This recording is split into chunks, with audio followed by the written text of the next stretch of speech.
literally the BGM from my debut, guys. Holy crap.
Hello everybody and welcome to the stream. That was so funny. To be fair, I haven't used that BGM in forever. I had that one commissioned. It's literally called Legatus 505, but the only time I ever used it was just for the intro. I think I might have used it in past reading streams, but yeah, it was just so funny seeing so many people be like, oh, new BGM, and me sitting there like, no, it's the oldest BGM. It's the first BGM anybody ever heard on this channel. So that's so funny to me. It's been a while. Good morning, everybody. I hope you're all having a good day. Today is indeed going to be Legatus 505 day. Thank you for all the gifted membership as well. I see a lot have been coming in this morning, so I hope you're all having a good day. I'm stupid, I'm sorry. That's not stupid. I forget things that happened like 2 to 3 days ago. If you played me a piece of music that got played 3 days ago, I'd be like, the fuck is that? Have I heard that before? So yeah, 2 years, no wonder. It was just very funny to me. It was like, holy crap. This one's literally called Legatus 505. Clearly, I have not been playing it enough. But yeah, good morning, everybody. To anybody who doesn't know, we're going to be reading Legatus 505 today, which is my original story based around the character of Legatus. So we're going to go back in time for a little bit and enjoy some of Legatus's fucked up story. What I will say is it is a very fucked up story. I saw some people warning each other at the beginning, like, hey, there's a lot of pain, there's a lot of angst that goes into this story, it's a lot of suffering. So yeah, I normally try to include content warnings. In general, pretty much every chapter has a content warning for gore. If you couldn't tell by like the type of artwork that I like, the type of artwork that I share, I'm quite into gore. So yeah, there'll probably be gore. In the first chapter, I know there's a lot of child abuse. We'll see if we get into any more chapters. What I will also say, oh shit, I fucked this up. I was supposed to share my schedule today. Let me do that real quickly while we're sitting here. We've got quite an active schedule this week, actually. Even though I said I'd be taking one day off for every day on for the next couple of weeks, some things got in the way. So don't worry about it too much. It's just we're going to have quite a few days actually streaming this week. There'll all be short streams as well, though, because I'm careful. I do not want to break myself. We check ourselves before we break ourselves.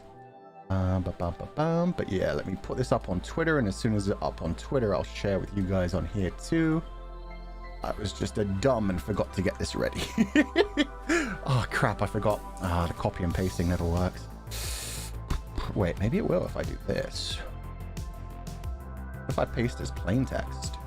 Oh my god, it actually works, thank god. Okay, 527 to 0602. What should I say for this one? I don't know. Slightly less dead week. Dead week. I'm feeling fantastic, by the way, guys. Good morning to everybody. Thank you all for showing up for the Legatus 505 day. I have missed reading Legatus 505. It's always such a good time. Yeah, writing is one of my passions, even though I'm not particularly good at it. I like sharing these stories, and I especially like when fans interact with the stories, whether through like theories or pretty much anything. Theories, fan art, just discussions about things. I'm always very excited. So let me pin this. New schedule. And it's up on Twitter. And we've currently got the Legatus Shepherd theme playing because it's got to get a lot more cyberpunk and angsty from here. So I thought we'd start off with a little bit of, you know, niceness before we jump into that. Okay, well, which one should I?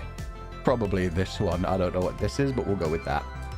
No more story. Let's go with downloads. Nope, documents. I don't even remember where my files are anymore. Last stream, I didn't even end it properly. People were reminding me, oh, you didn't like do the music thing. You normally like end on really good, like proper music that makes sense. And I was like, oh yeah, I normally like make it have a proper ending and stuff, which I did not do. Okay, so here is my schedule for the week. Sorry, that took me a bit longer than I expected. Should have had that ready to go. I was too distracted with all the Legatus setup. Tomorrow, Ayaya Day. It is Aya's birthday. I'm not doing anything on my own channel, but Ayaya has already invited like a bunch of people to show up to her streams in the evening. So there will be like some things going on in the evening on Aya's channel. So please be sure to support her. Have a fun time, whatever she's up to. I know she's got a lot of stuff planned, so it should be fun. Tuesday, The Wolf Among Us. This is the game that I got. This is the game that we were gonna start playing right before my break. And I was like, yo, that'll be perfect. We've got like 2 to 3 weeks left. That would take like 2 to 3 streams, maybe even one stream with back how I was streaming before. Yeah, nowadays it would take like 2 to 3 streams. But people have been requesting The Wolf Among Us for like ever. And I don't think anybody else in Nijisanji noticed that we kind of stuck that in there. It managed to stick around for 2 months without anybody sniping it from me. So I'm like, yes.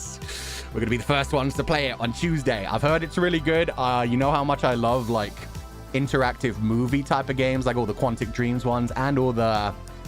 Shit, what is the studio? Telltale Studio ones. We played the first chapter of Left 4 Dead. We never got to do the second, third, fourth yet. Hopefully we will get to someday. We'll see how that's going. For some reason, that isn't working out for me. But this one did. So, yeah, we're going to be trying out The Wolf Among Us and, yeah, preparing for hopefully that someday we'll get to play The Wolf Among Us 2. So yeah, that's Tuesday at the normal time of 10 a.m. Walking Dead. Yeah, we had a Walking Dead playthrough before. We had to take it down for some reason. Hopefully it'll be back up someday, but right now it is what it is. Also, Man and Medan. Yeah, the horror ones. We had like all of the Dark Pictures anthology, and we had... Shit, there were a couple that weren't Dark Pictures anthology ones, but I can't remember their names. The Quarry and Until Dawn, I guess. Okay, on Wednesday, we've got our final Noctix collab for a while. So we're going to be playing Content Warning. For me, Alban, and Sanyi, it's all of our first times. So we're going to be trying out Content Warning. I don't know much about the game. I know that you do silly things. It kind of reminded me from the looks of Lethal Company. But yeah, Noctix is all going to get together and play Content Warning. That's going to be at 9 p.m. EDT. So that's almost exactly 12 hours. It's almost the exact opposite end of the day. But yeah, that'll be the final Noctix collab for a while because Alban Yang is going on break. So we're going to have fun and yeah, play Content Warning and see how that goes. Thursday, we're going to play Start Again unless it continues to be cursed. Start Again has become our new Archivist Advice, which is funny because we've got Archivist Advice this week too. But I just mean in the fact that like we've had Start Again Part 2 on the schedule 2 times now. And both times it has not happened. So I'm hoping that we'll break the curse this week and either finish Start Again or at least continue the story. That's the normal time of 10 a.m. EDT. And then Friday I got invited to play Valorant with Mariding, Opal, and Claude. We might have a 5th. I heard that Opal was looking for a 5th. Opal is the one that like invited everyone. Technically Mariding invited me, but Opal invited Mariding and asked her to invite me. So yeah, Opal's kind of hosting this lobby. We're going to be playing on the Asian servers, so I'm going to be even more sucky than ever. We'll see what happens. Bum-ba-da-bum. I have a question. I also asked on Twitter, croquet of WTVR or your choice, because I'm crafting a Fulgur profile picture. What's WTVR? I don't actually know what that stands for. I'm sorry. But yeah, we're hopconning on Friday morning, 1 hour earlier than usual. I'll probably be on YouTube. So I think some of them will be on Bilibili. We'll see what happens. And then finally on Saturday, we're diving back into Archivist Advice. That's another curse stream. We also had that scheduled twice. Oh, it just means whatever. I have never seen somebody shorten whatever before, unless it's like W/E.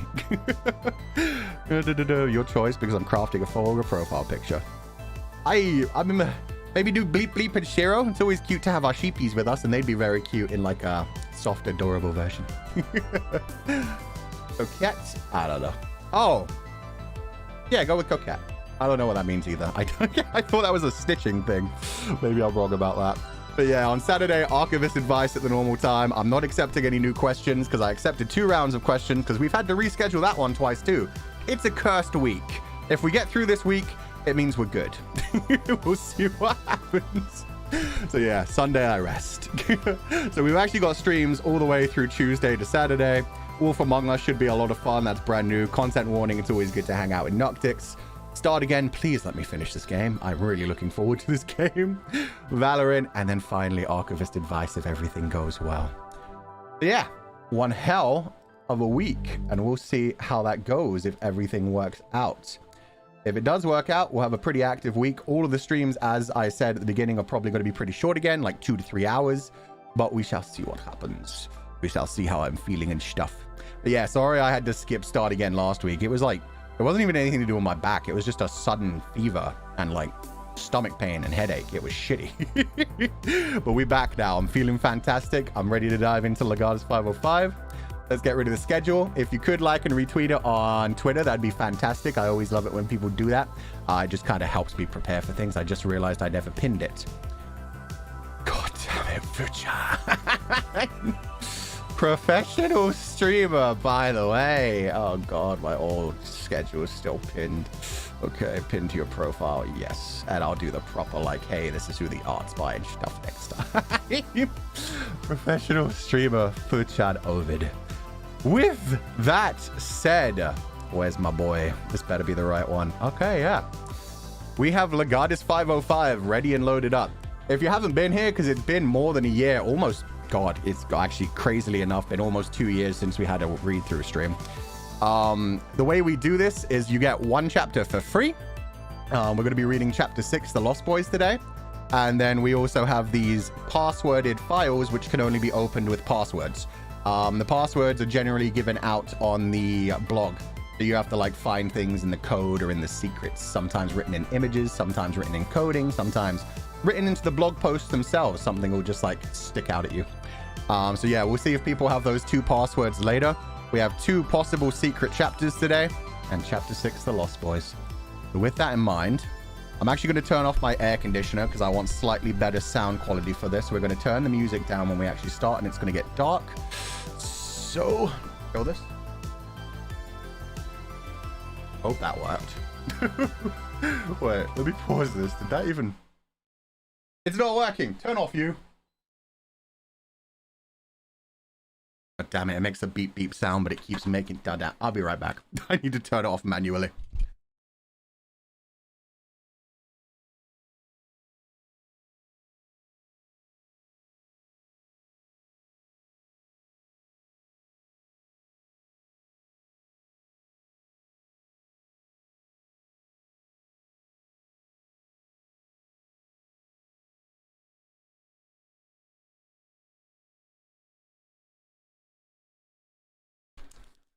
There we go. Apparently, my remote control does no longer work for my air conditioner. It is what it is. Okay, with that said, we're going to dive into this. I'm going to start up Chapter 6, The Lost Boys. I hope you guys are all ready. And we also have content warnings on this one, so be aware of that. Where are those? No, I also... this one. There we go. Just before they get off the screen. Okay, so for Chapter 6, The Lost Boys, we have content warnings of gore, violence, and child abuse. If you're not into any of that, feel free to head out. This is a dark, angsty adult story, so no worries. No hard feelings if you're not into that kind of thing. It's all good. Yeah, that's the right song. It's like, wait a minute, that doesn't sound right. Again, professional streamer Fulgur Ovid. Do let me know if the music gets too loud or too quiet. It'll take a while for it to start up, but it should be good. First time in forever. Let's do this. Chapter 6, The Lost Boys. Silence. When was the last time that Fulgur Ovid had experienced such a prolonged period of calm? Sleep didn't come easy to him. When it did, it was fleeting and evasive. The cool and dark he was experiencing now had stretched on for what felt like an eternity.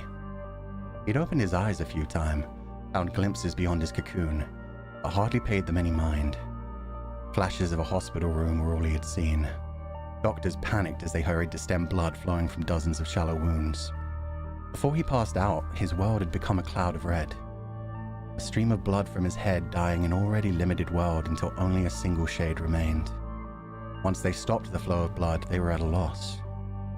True silence then enveloped him for a while, a dark abyss that he could usually only visit briefly. That sinking yet weightless feeling. Eyes closed and synapses powered down. There wasn't much of his body that could be called alive at this moment. He didn't bother trying to move, knowing that his muscles would only struggle against the lumps of metal that made up his being. Consciousness faded along with the light, and Fulgur allowed himself to simply power down along with the other parts that had already been shut off. Sleep. Is that what this is? A familiar voice shattered that dream of silence. Fulgur did his best to ignore it. He didn't want to be drawn out of his rest, least of all due to the barking that berated him and howled incessantly as the work began on his limbs. The usually deep and rich voice from his memory was hoarse now, strained in a way he'd never heard it. Why, this isn't that strange of a sight for you. It wasn't the first time he'd been recovering from a crime scene near death, and it wouldn't be his last. The Republic paid hefty sums to keep him on his feet, despite the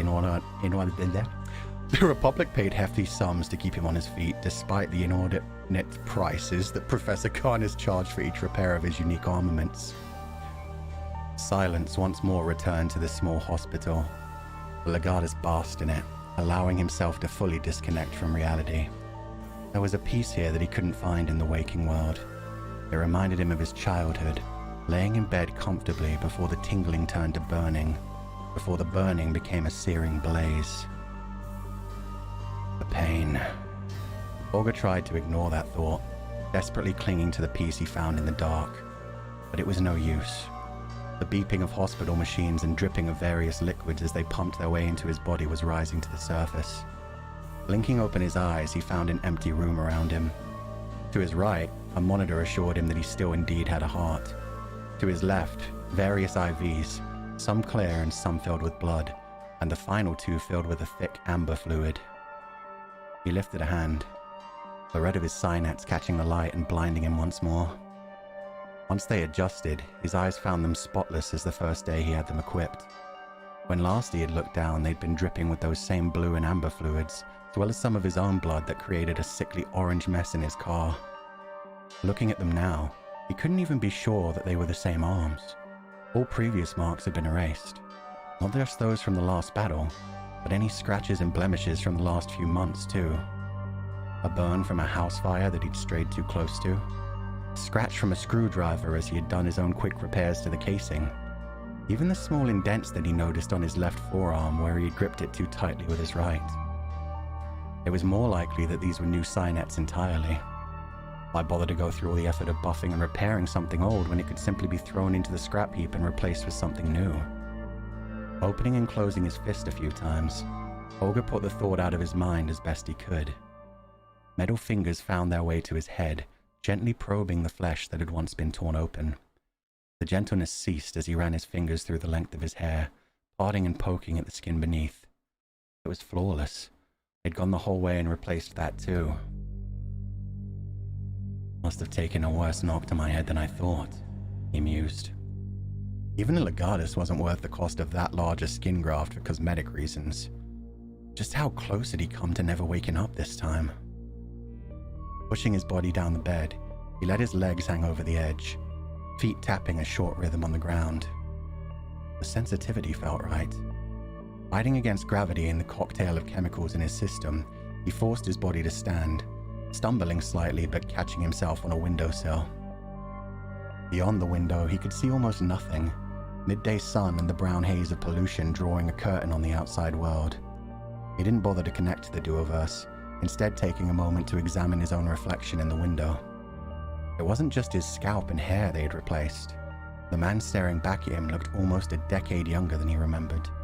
The crow's feet that had begun to form around his eyes had been wiped clean, along with the patchwork of scars and blemishes he had received fighting to survive in this world. The ship of Theseus has to keep weathering storms after all. Silver eyes stared back at him in the reflection. In the real world, these artificial orbs looked better than his duo. Iridescent, the grey caught the light and shone with hues of pink and yellow. The Legatus stared into his own reflection for a moment, wondering why it transfixed him. The smooth, pale skin, the shining eyes. Another looked back at him from the horizon. Ovidia. That's what her name was. I finally woke up in earnest, touching 2 fingers to my temple and connecting my eyes to the duoverse. The youth in the reflection gone, Fulgur Ovid, Legatus of Division 505, looks back at me. Cold, colorless gray eyes, hints of crow's feet that intensify when I glare or grin. This is me. Glancing through my short contact list, her name was easy to find. Why had I saved it? There was nothing that tied us together now that our mother had disowned me. I highlighted the number, a message popping up and asking for confirmation to delete. Hesitation. That wasn't like me. There was no reason to keep the number of a person I would never speak to again. Still, I stared a moment longer at the name, lingering on the first. What a joke. A cruel one. My hand raised, fingers pressing forward to confirm the deletion. An electronic trill and small pop-up replaced the confirmation and alerted me to a high-priority legadio. It expanded to take up most of my vision as I silently read the orders. Easy enough, was all I thought, closing all the dialogue boxes and looking out at the city. I was literally built for this. Hours later, I find myself on the outskirts of the city. A stench assaulted my nostrils, snapping me out of the calm I'd lulled myself into while driving over. This far from the city center, the duoverse was never paid for. Citizens of repute would never venture out this far, and the masses that did genuinely only stayed as long as they had to. Tall skyscrapers were replaced with sprawling factories that worked 24 hours a day to produce everything that the Republic thrived on. The only tall buildings around here were the thin towers at various intervals, all steadily releasing smoke and whatever waste they needed to keep production up. The sun had already set, meaning even with the intense artificial light that illuminated each factory building, it was hard to see much more than the orange-brown haze which enveloped the world since the fall. Was it any wonder the founders of the Republic had chosen to look away from reality and towards their own created vision? The pulse and shimmer of neon only became more alluring when the future was obscured by such miasma. I'm trying to find my other music. Maybe this one?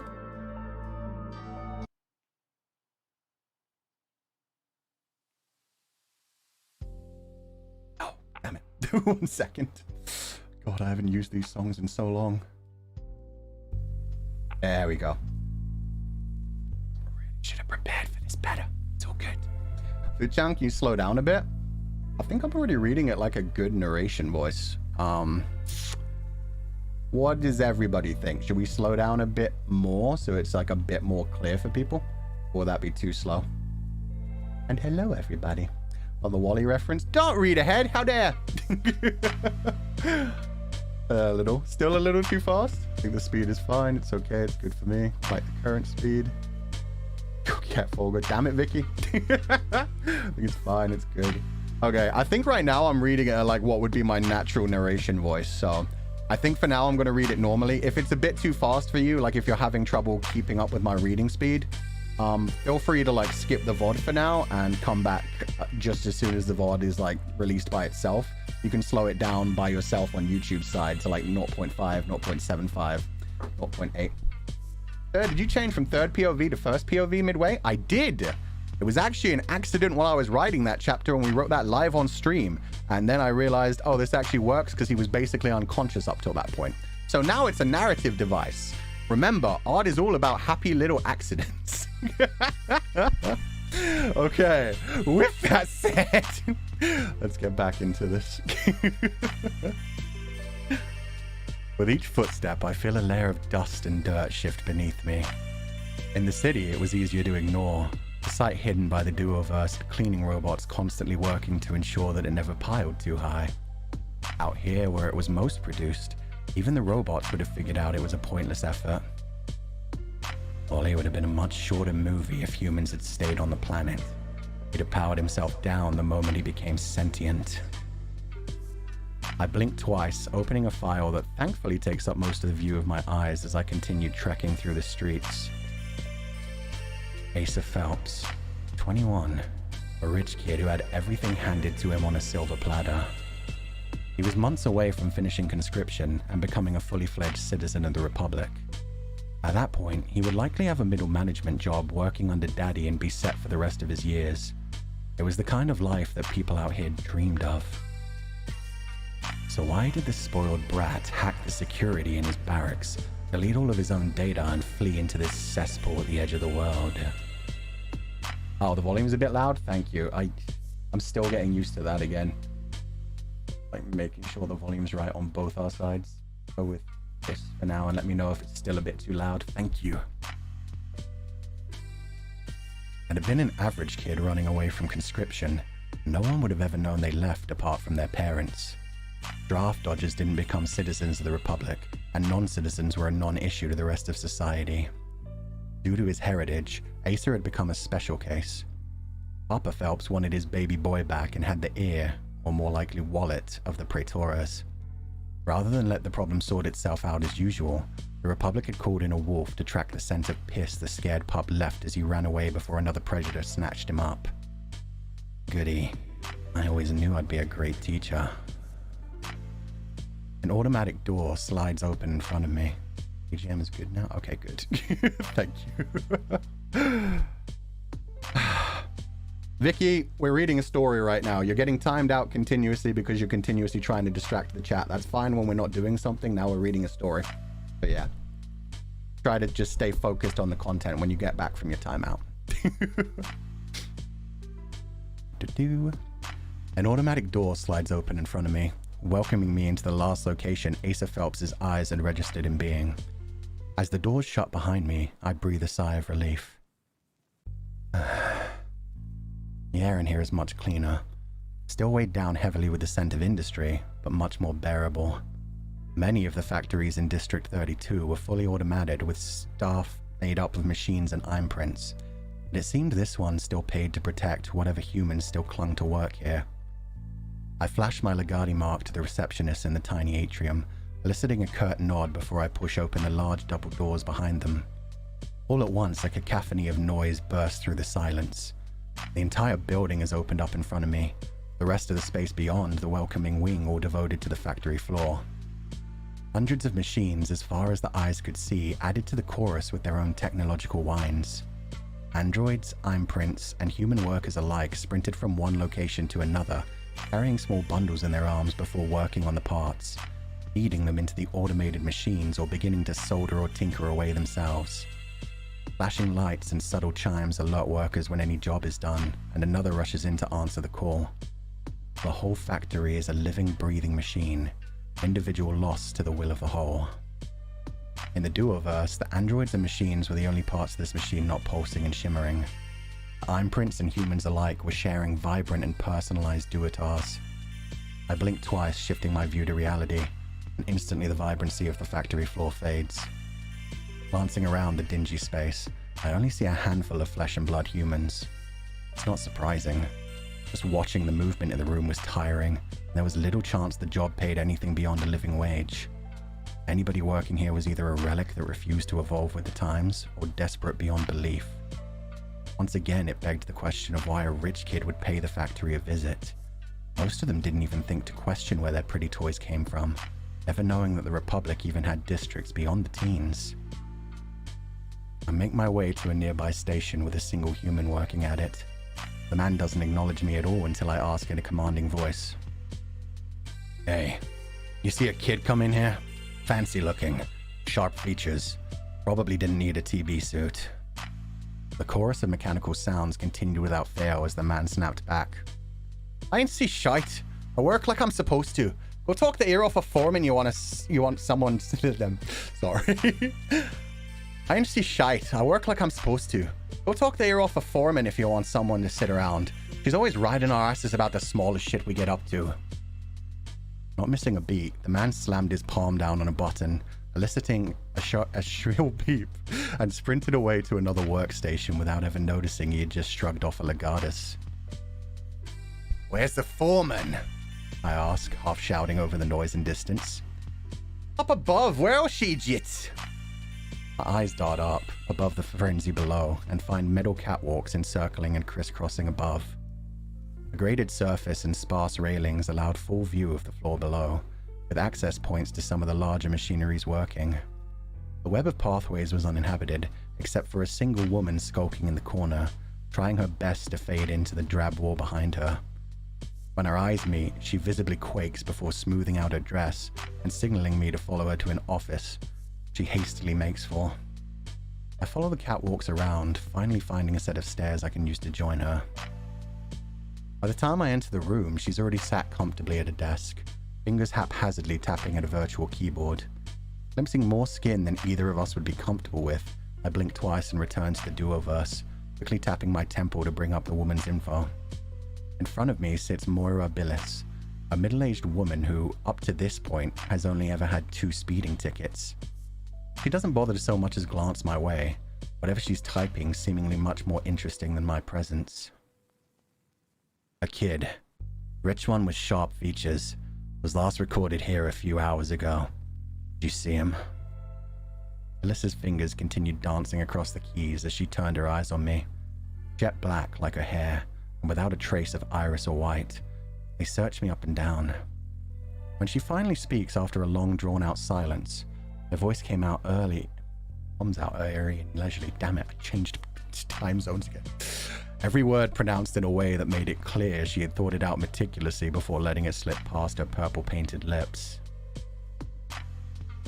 "And why, pray tell, would a rich kid end up in this part of the Republic, Legatus?" Her eyes burned into me from behind thin-framed glasses. She had visibly panicked when I first saw her, yet seemed like a completely different person behind her desk. Composed and secure, she waited patiently for me to make the next move. Is she naked? So we talked about, I think it was chapter 4, the one with Voldy. Most people in the Republic, since they always use duotars, so basically nobody ever sees what they look like outside of their virtual AR augmented reality world. Most people just barely clothe themselves. They only really cover the parts of themselves that they don't want to get radiation burns from the sun. So yeah, a lot of people walk around just in underwear and shit because it's just more comfortable for them and nobody sees it anyway. Couldn't care less, I state.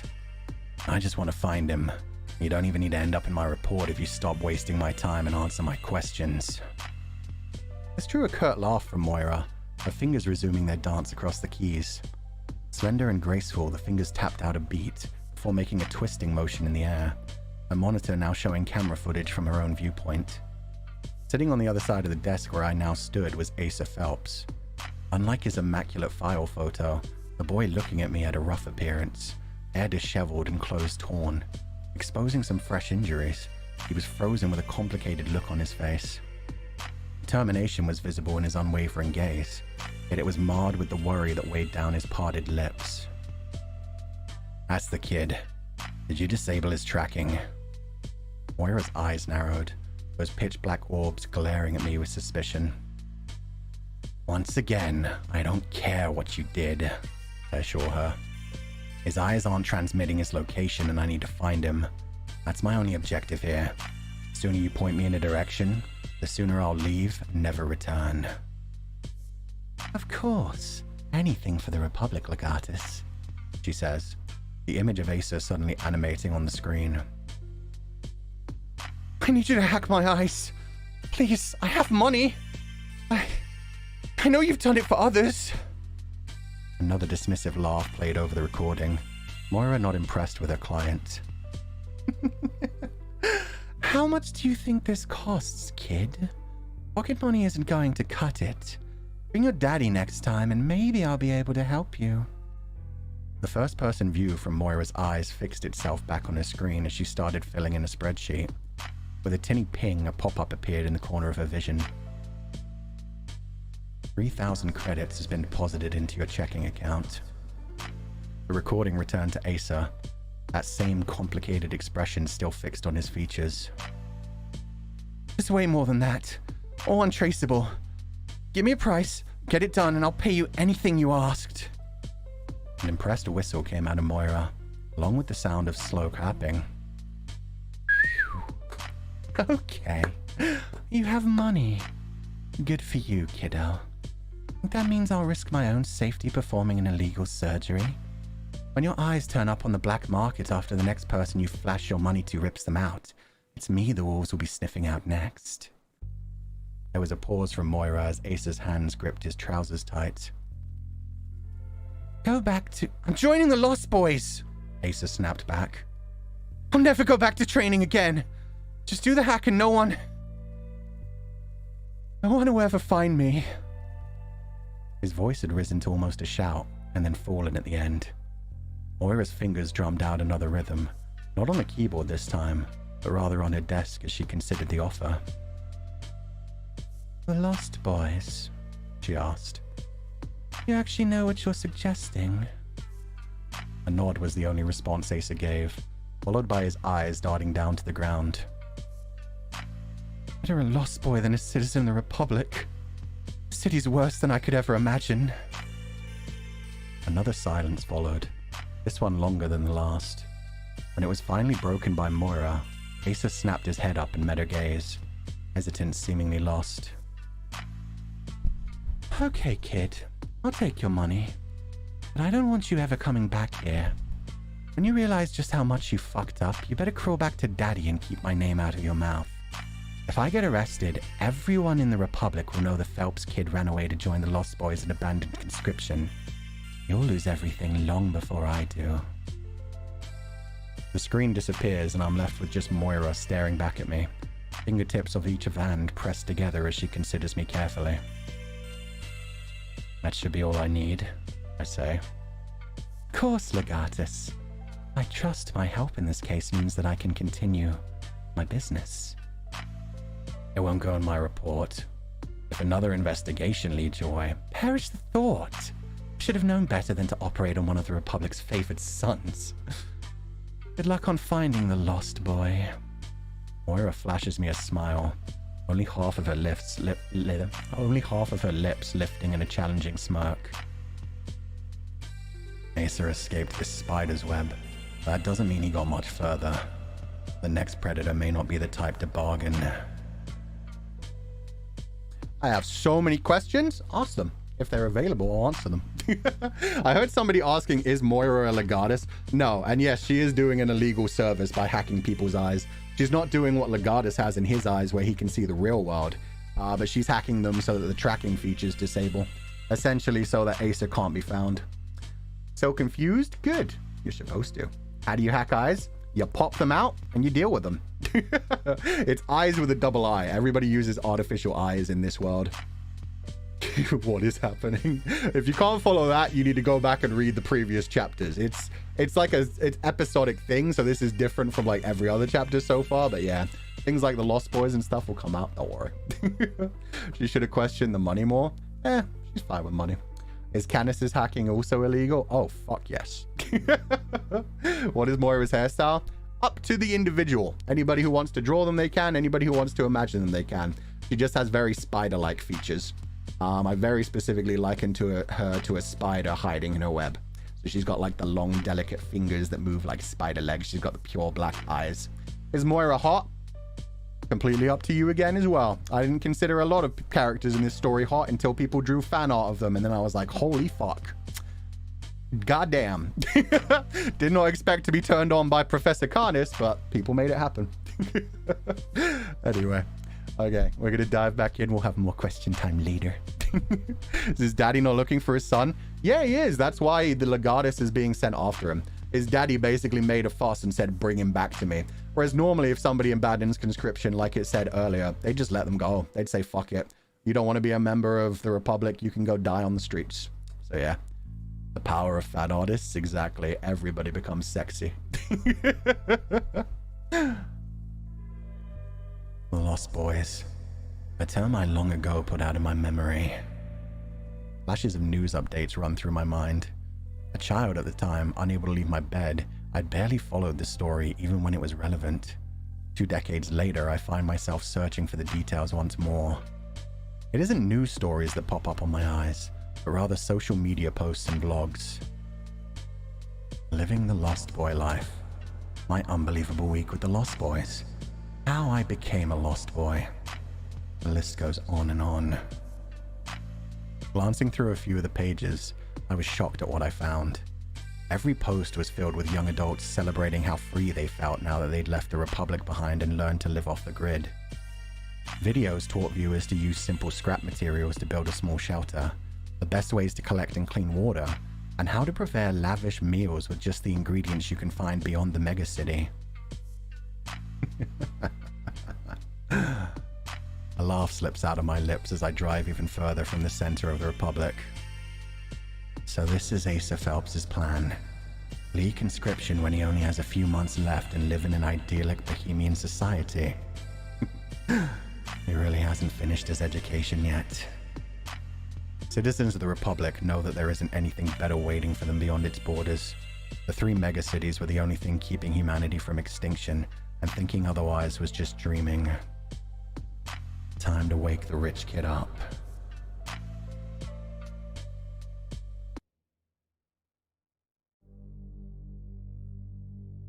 Stepping out of my car, I feel my Cynet feet sink slightly into the earth before hitting solid ground. Another 2 steps produce a sticky squelch as the dull thud of the car door closing echoes through the dilapidated buildings.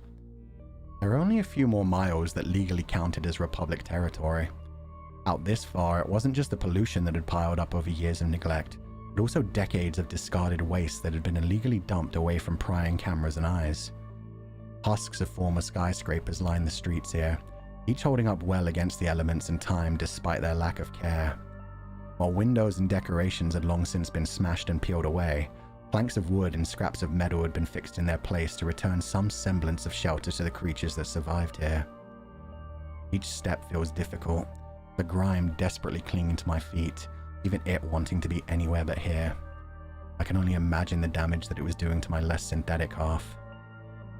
Eyes follow my every move as I step away from my car and down a desolate alley. If I leave for too long, the car will either be gone or stripped for parts. Thankfully, HQ's intel was right, and the voices of multiple men carry all the way to the main street from somewhere down the alley. 2 fingers against a nearby wall helps me find the group with ease. Just inside a large opening of one of the buildings that was most likely once a parking garage, I'm greeted by a small group of men, comfortably lazing around in the filth as they laugh about some shared joke. Can anyone else not hear the BGM? Somebody says they can't. Is the BGM good? Is it too quiet? Is it too loud? Yeah. Even the grime wanting to be anywhere else is such a good detail. Good. Fine to me? Okay, good. Always getting one guide, god damn it. Okay. The laughter is cut short as I slowly bend open a piece of sheet metal, nails which once held it to the wall ripping free and clanging as they hit the ground. The men inside scramble to sit or stand, some grabbing makeshift weapons like rusty pipes and pieces of glass latched to sticks. The weapons don't concern me nearly as much as the bottles of alcohol piled in the corner by one man who quickly throws a construction blanket over them. "Oh, it's the wolf!" The men visibly relax at the announcement, some returning to their previous lounging spots. No citizen of the Republic would choose to live this far from society. As such, Lagard never had any reason to bother them, and they had far worse things to fear than me passing through. This wolf has some questions. First being where you got all these drinks from. A chorus of shushing and yelling came out from the group as one man rushed over to complain in a loud whisper. "You trying to kill us?" The man was older than the others, strands of grey visible in the dark patches of hair that cascaded out of his wrinkled hat.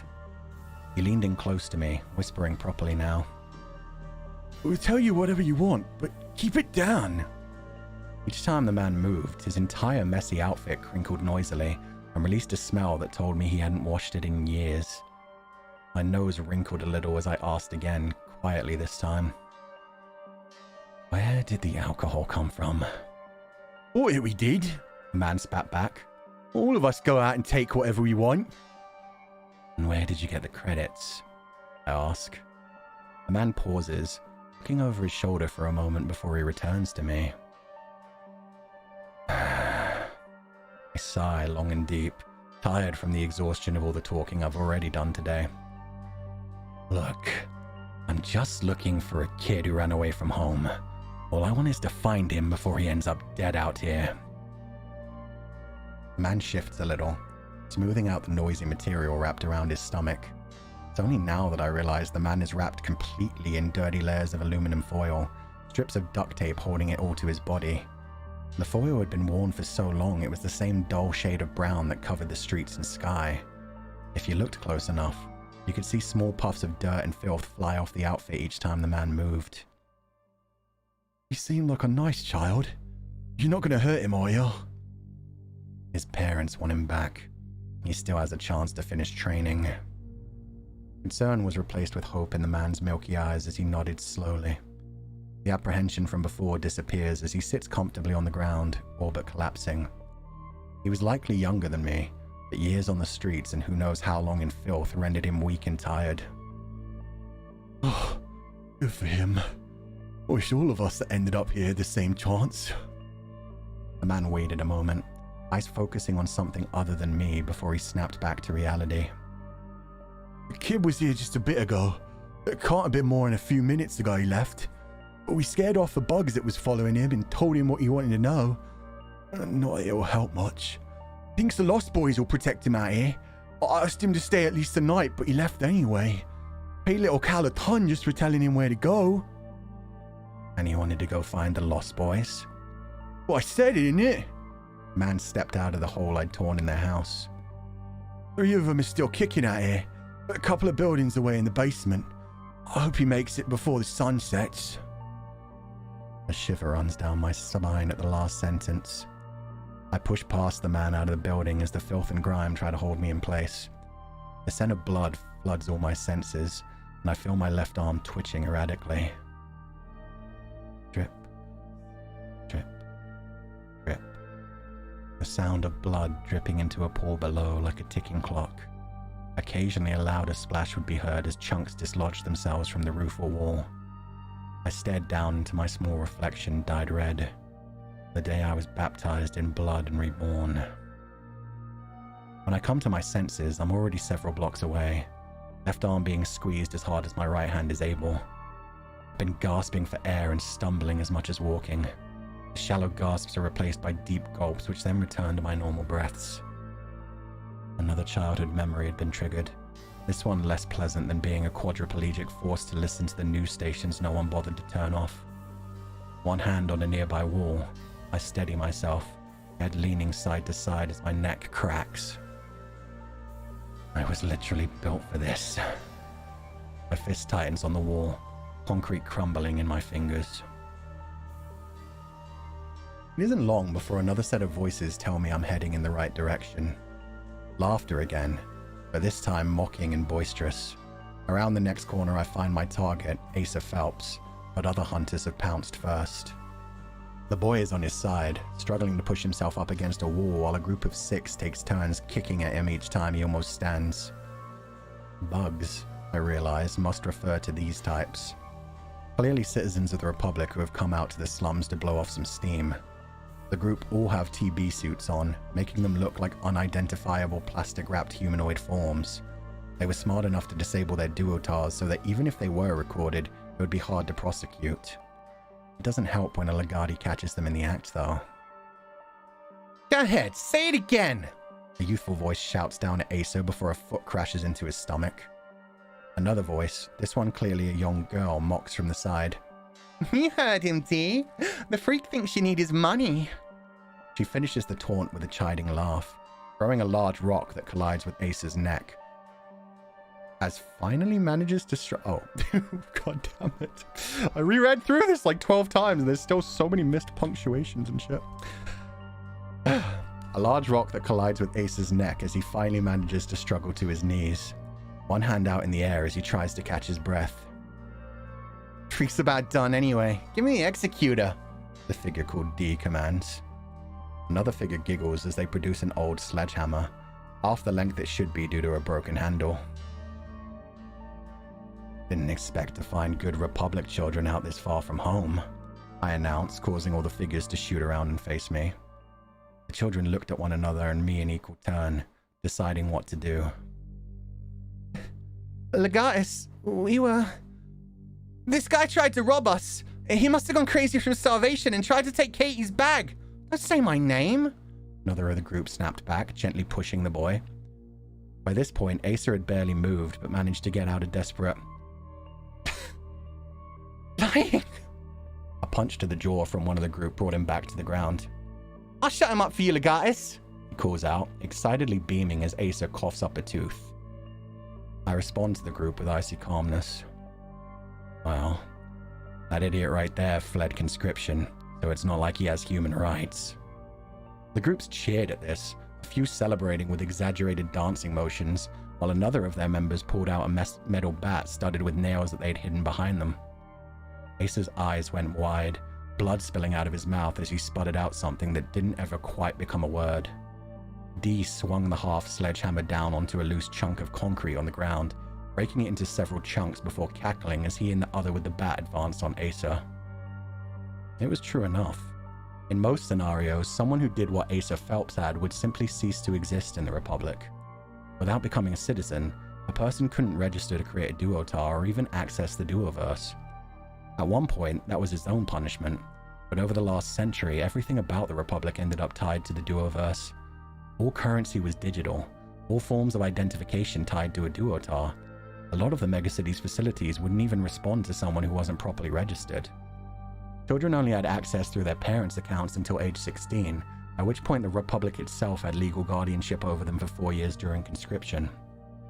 At age 20, when the child finished conscription, they'd finally become a citizen and able to register with Mirari Industries and join the duoverse.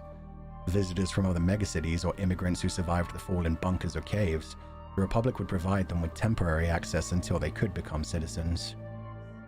That fact, and the weight of it, seemed to have finally dawned on Asa Phelps as he stopped struggling against the wall, now frozen in shock as he looked around at the child-sized blobs, all cheering for his death. A death that he now realized wouldn't even be considered a murder. Tears spilled out of the boy's eyes as the sledgehammer was pulled back in a wide arc. Unfortunately, I need this runaway. The cheering cut off gradually, some needing a moment for what I said to sink in. D, who was just preparing his swing, staggered backwards to correct the momentum. You kids need to go home anyway. The sun will be down soon and there's plenty of scum out here that would want those TB suits. A couple of the kids whispered at one another and seemed like they were about to argue, but had enough sense to hold their tongues. Okay, Legatus. Yes, Legatus, were the only words they said before slowly filing away down the street. Non-citizens may have nothing to fear from the Legion, but these children had their whole futures to think of. They'd probably go home and play some video games to forget about the incident and be back out in the slums in another few weeks.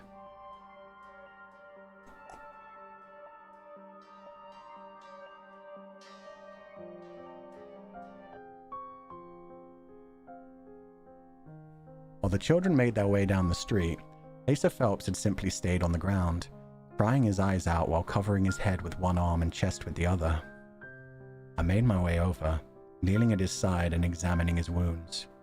There was no struggle for him as I pressed 2 fingers against the side of his neck and let my eyes see an ultrasound view of his body. Swelling was already setting in a few areas, but I couldn't find any obvious internal injuries. "You'll live," I confirm, grabbing at his collar and dragging him into a sitting position. "You understand how stupid running away was now? If you weren't a Phelps, this would be your final resting place, buried in the filth and forgotten by all."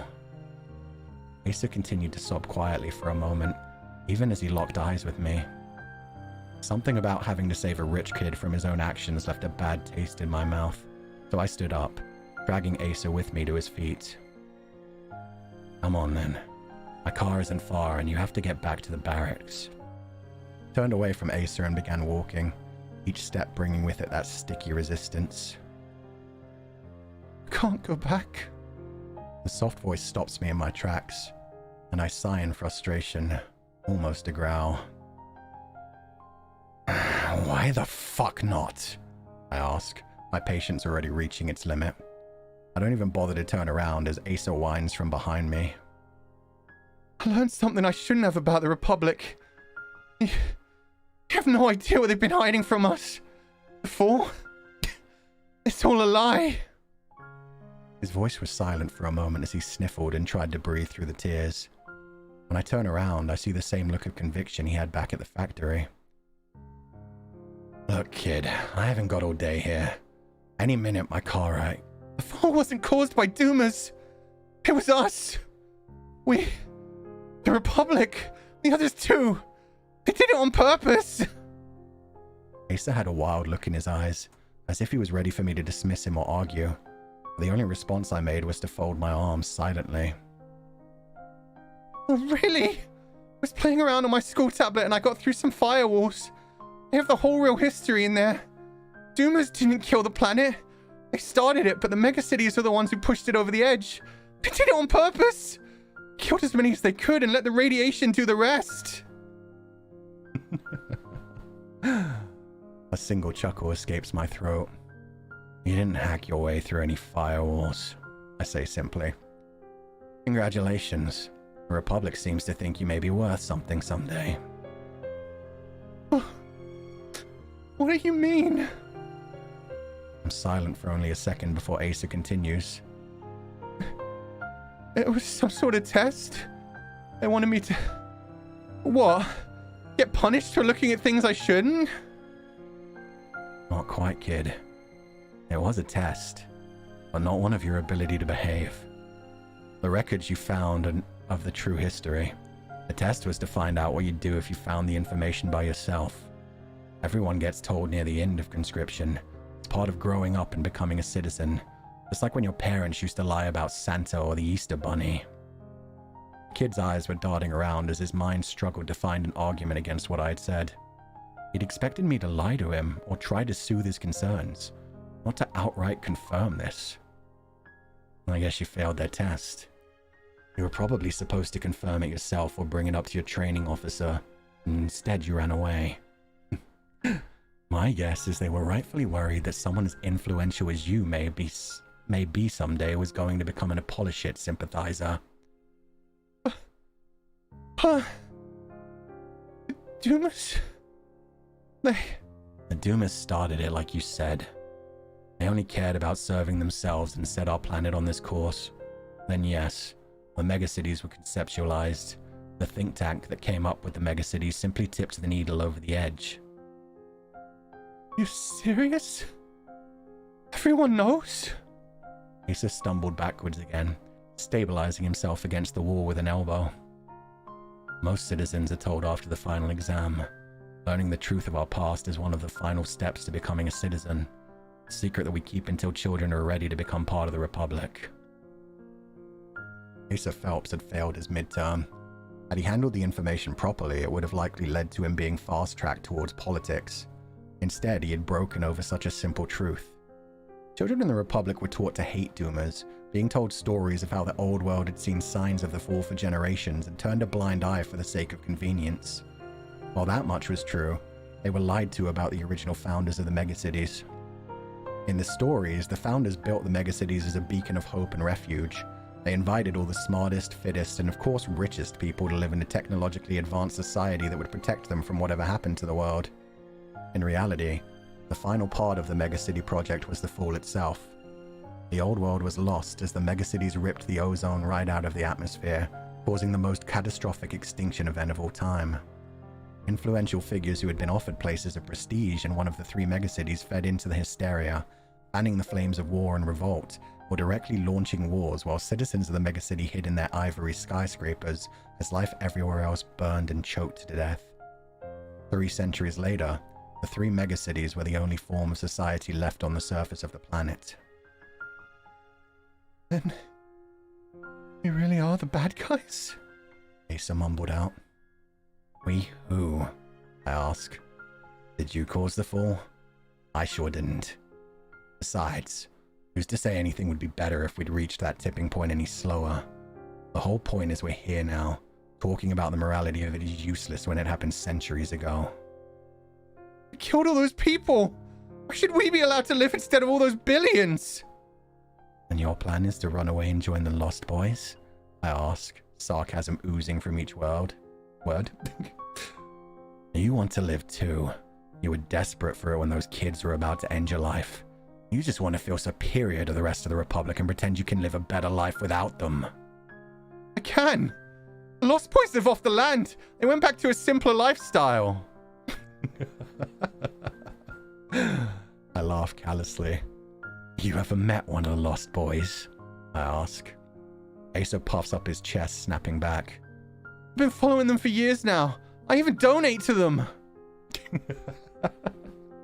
Another laugh from me makes the kid angry. I'm gonna join them. I won't go back. Fine, I tease. Let's go meet your Lost Boys. They shouldn't be far. Asa pushes himself off the wall and begins limping down the alley, each footstep echoing between the concrete walls. I follow closely behind, arms still crossed over my chest in amusement.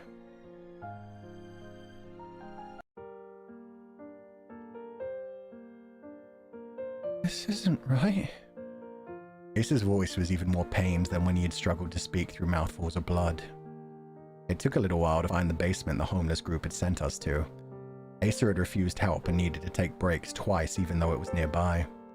When we entered the basement, there was no fanfare or greeting of any kind like Asa expected. Instead, we were met with the stench of rotting flesh and raspy breaths of those barely clinging to life. The basement was set up like a school dormitory, with bunk beds lining each wall. Close to the entrance were the only 2 occupied beds, each with a bedridden man wheezing in them. The men hadn't even noticed me and Asa enter, IVs in their arms likely keeping them sedated while they tried to get down the air being supplied to them through masks. Their bodies were covered in layers of burns from the sun, and beyond that their skin bulged and stretched tight from the different growths the radiation had produced. Guess another boy has been lost since the last time the homeless man had counted 3. What do you know of the Lost Boys? I ask quietly. I watch their videos all the time, Asa replies, emotion completely drained from his voice. They left the Republic to live a simpler life. They just wanted to live free out here. You know how they became the Lost Boys? Uh-huh. Everyone knows that. It was years ago. Decades, I correct. But Asa continues unabated. They were all from the same class in some old boys' prep school. Their teachers cheated for them and gave them the answers for the final test before conscription. The Republic made an example of them by failing the entire class and making it so they couldn't graduate. They were never able to begin conscription and become citizens. Textbook answer. Asa really did have a promising future before this. You don't even want to know what they did to the teachers, I tease. But Asa is still just focused on the men in front of him. What happened to them? He asks. Exactly as you said.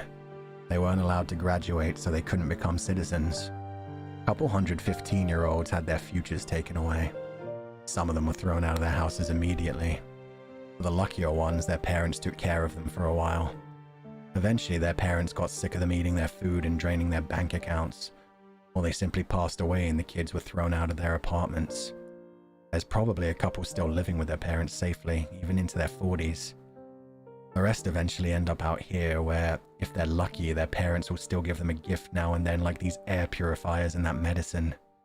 Lucky if you can survive 5 years out here without a TB suit or Synets. Those that make it 10 or more end up like this. The same end that the Fall caused all those centuries ago. Videos! I always watch Lost Boy blogs. Did you ever think about how good those videos look? I ask. Actors pretending to be Lost Boys and asking for donations while they go through scripted stories about them building shelters and thriving out here. Then they take your money and live comfortably back in the Republic. Believe me, if there's one thing you can trust, it's that there's no life left beyond these walls. I've been on dozens of missions out there, and the most I've ever seen are a handful of mutated creatures, normally genetically engineered by one of the mega cities anyway. There's no hope then. Asa slumped against the closest bunk bed, hands gripping the frame tight to the point his knuckles turned white. We killed the whole world. Took all my self-restraint not to ask the kid when the we turned into a they. Instead, I simply reached out a hand in his direction and offered a simple, "Come on, let's get out of here." Kid took my hand silently, and I positioned his arm around my neck and shoulder, supporting him on the way out. The whole way back to the car, he just let me carry him silently. Once in the car and on the road, he seemed to wake up a little, suddenly asking, "Am I going to be punished?" The question brought a slight smile to my lips. If it were just about anyone else's kid, they'd already be a corpse slumped against the concrete and left to become more of the mess that still clung to our feet. They want me to bring you back to finish conscription. A sigh of relief escaped the boy's lips as he sat back more comfortably in the car. I'm sorry. Everything I did, I reacted poorly. It won't happen again. I'm gonna see that it doesn't. Excuse me? Asa searched my face for answers that weren't there. After all the parts they replaced, there wasn't even a blemish or a wrinkle. They don't want you punished. That doesn't mean I can't execute a test of my own. Lagard are authorized to take command of any Legion member below them in rank, especially those who haven't finished training. What are you gonna do? He asks, fear creeping back into his voice. Predators come in all shapes and sizes. Escaping a spider's web was hardly difficult. Outrunning a wolf that already had your scent, on the other hand. It's what you're going to do. They gave you a test to see if you deserve that silver spoon life stuck up your ass. I'm going to find out if you deserve your life at all.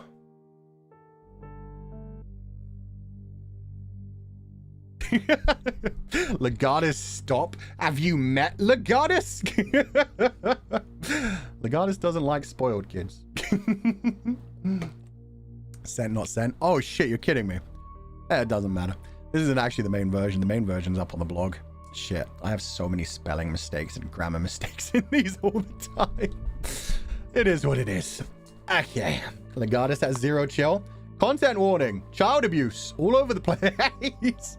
Child abuse by other children. Child abuse by Legatus. It's a fun time. It's a fun time. Asa remained silent the rest of the way back to the barracks. Returning to the city proper, my car transformed from a hunk of metal with wheels and cameras to a simple sedan style it was registered as in the Duoverse. My own looked suddenly cleaned up as well, sweaty hair drying itself and parting perfectly out of my eyes, while little else changed. Asa remained exactly the same apart from the telltale pulse and shimmer of his form. Children going through conscription had to make do with duotars that matched their looks. They were just assets of the Republic after all. Entering the barracks gave me a moment of nostalgia I didn't expect. Most citizens of the Republic spent 4 years living here during their conscription. For those who made it a career, they might do another 4 to 8 years here before moving to their own houses. For me, I'd gotten here 5 years early. Dr. Karnis needed to prove that his pet project was worth the funding. I only made it through 3 years myself when the slaughters in the slums happened. Just like that, I was sentenced to 8 years in the Auxilia and took on a voluntary third tour before becoming a Legatus. The guard at the entrance barely glanced our way before opening the gate, his eyes already telling him a Legatus was approaching with the missing Asa Phelps. "Thank you for your service, Legatus," he said. Oh shit, voice modulated for anonymity. Sorry. "Thank you for your service, Legatus," he said, voice modulated for anonymity. Fuck. Really should have described that he had predator mode on. He did a double take as we made our way in, slamming open the door to his office as we entered. "Ovid?" he asked in shock. Legionnaire? I salute the man before making the move past him, but he raises his voice again. "You don't remember me? It's Phil. Operin. We were in the Auxilia together." I make a curt nod and reply, Hey, sorry. I don't remember a lot from those days." "I bet," Operin cried out. "I thought you were dead. I took you away in pieces after Hammerhead and you never came back." Another quick nod from me in response. I didn't remember what Hammerhead was, whether it had been an operation or location, but it was true enough that I got moved around legions a lot and injured more often. "If you need anything, sir, please just let me know. It would be my honor to serve you again." Not sure what I did to earn such high regard. I simply pounced on the chance to make my job easier. "Any chance you can prepare a self-evaluation chamber?" The man gawked for a second, looking between me and Asa, before nodding and calling in the request. Asa was silent as we made our way through the lower levels of the Legion's barracks building. Several floors down was where members of the Auxilia lived and trained. A huge sign announced that we were entering Self-Evaluation Room 3. "Mr. Ovid, sir? What are we doing down here?" Asa finally asked as I guided him into an elevator barely big enough for him to stand comfortably. "You say you're doing fine now. I'm worried you might break and go full of polished shit if left to your own devices." The see-through door to the elevator closed over, and a low rumbling sound made Asa jump as the machine began its work. "So I'm making sure if you're going to break, you do it sooner rather than later. This is a self-evaluation. It's an ironically named test for those trying to join the Auxilia." Quiet ping sounds rang out in the room, and Asa began lowering to the level below. Behind him, another door opened, letting him out into the room the size of a tennis court. Asa stepped out cautiously, looking around at his surroundings. The room was stylized to look like the world outside the Republic. Piles of rocks were the only decoration other than the sandy, desolate earth. "What am I supposed to do?" Asa shouted out. From the upper floor, I looked down at him in silence, the one-way window letting me assess the tests. On the other side of the room, the seemingly endless landscape disrupted as another elevator door opened, and out stepped Asa Phelps, even more confused than when he'd stepped in the first time. God damn it.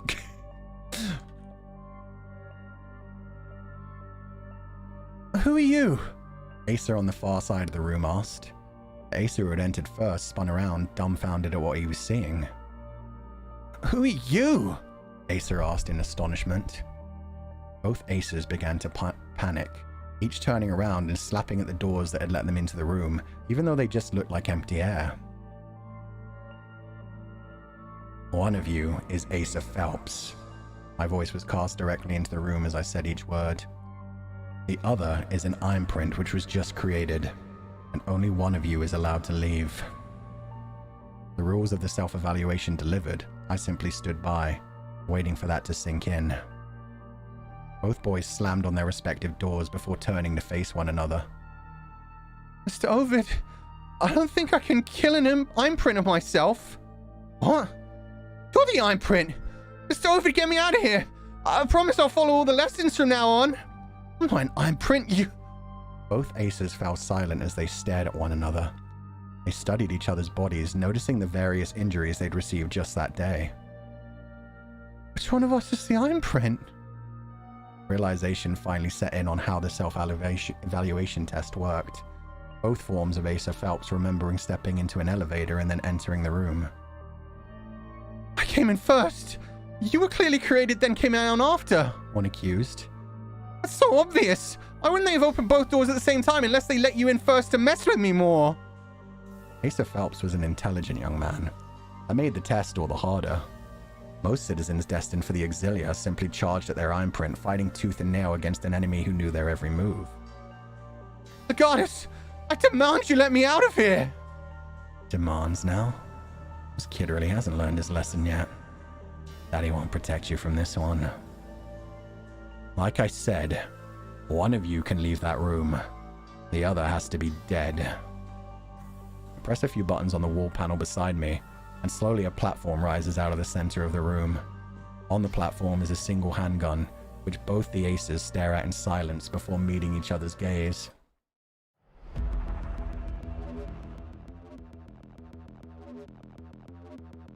The movement is instant, both boys dashing to the center of the room.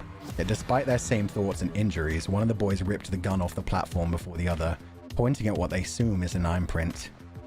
Please! I know. I do. You think that I'm the imprint, but I'm not. If you kill me, we both die. There's a moment of hesitation where the acer with the gun looks down at his own arm to see blood leaking out of his sleeve. That moment was all the unarmed acer needed. Pushing forward with all his force, he tackled the other acer, the pair becoming tangled on the ground and the gun falling into the dirt.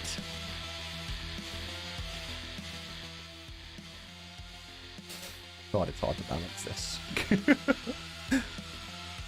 Unreal! Acer called as he gained the upper hand and began punching the other acer in the face. Fuck you, imprint! Acer kneed the other acer in the side, pushing him off himself and clawing towards the gun. Acer grabbed at the other acer's leg, pulling him away from the gun. Acer kicked at the other acer, desperately pushing his whole body through the dirt towards the gun. Acer was shaken by the kick to his face, but managed to hold on to the other acer, ripped him back through the dirt again. Grabbing out to the side, he managed to snap up a rock the size of his fist, and brought it down into the back of the other acer's head. Acer screamed a guttural, horrifying noise as the other acer pulled the rock back and brought it down into the same spot again, blood spraying over the both of them this time. Again and again, Acer brought the rock down until he was just smashing red chunks of meat.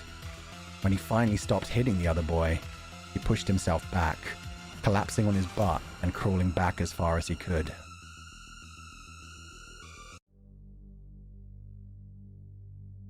Acer dropped the rock, letting it roll along the ground and find itself resting by the corpse. Blood continued to leak from the corpse, the rock quickly being surrounded by a pool of red. Acer raised his hands in front of his face, looking at the gore they were both covered in. If it were an imprint, the other Acer would have gone back to looking like an android as soon as they died, but despite the amount of times Acer slammed the rock into the red lumps, they stayed red. I was the imprint? What did I do? What's gonna happen?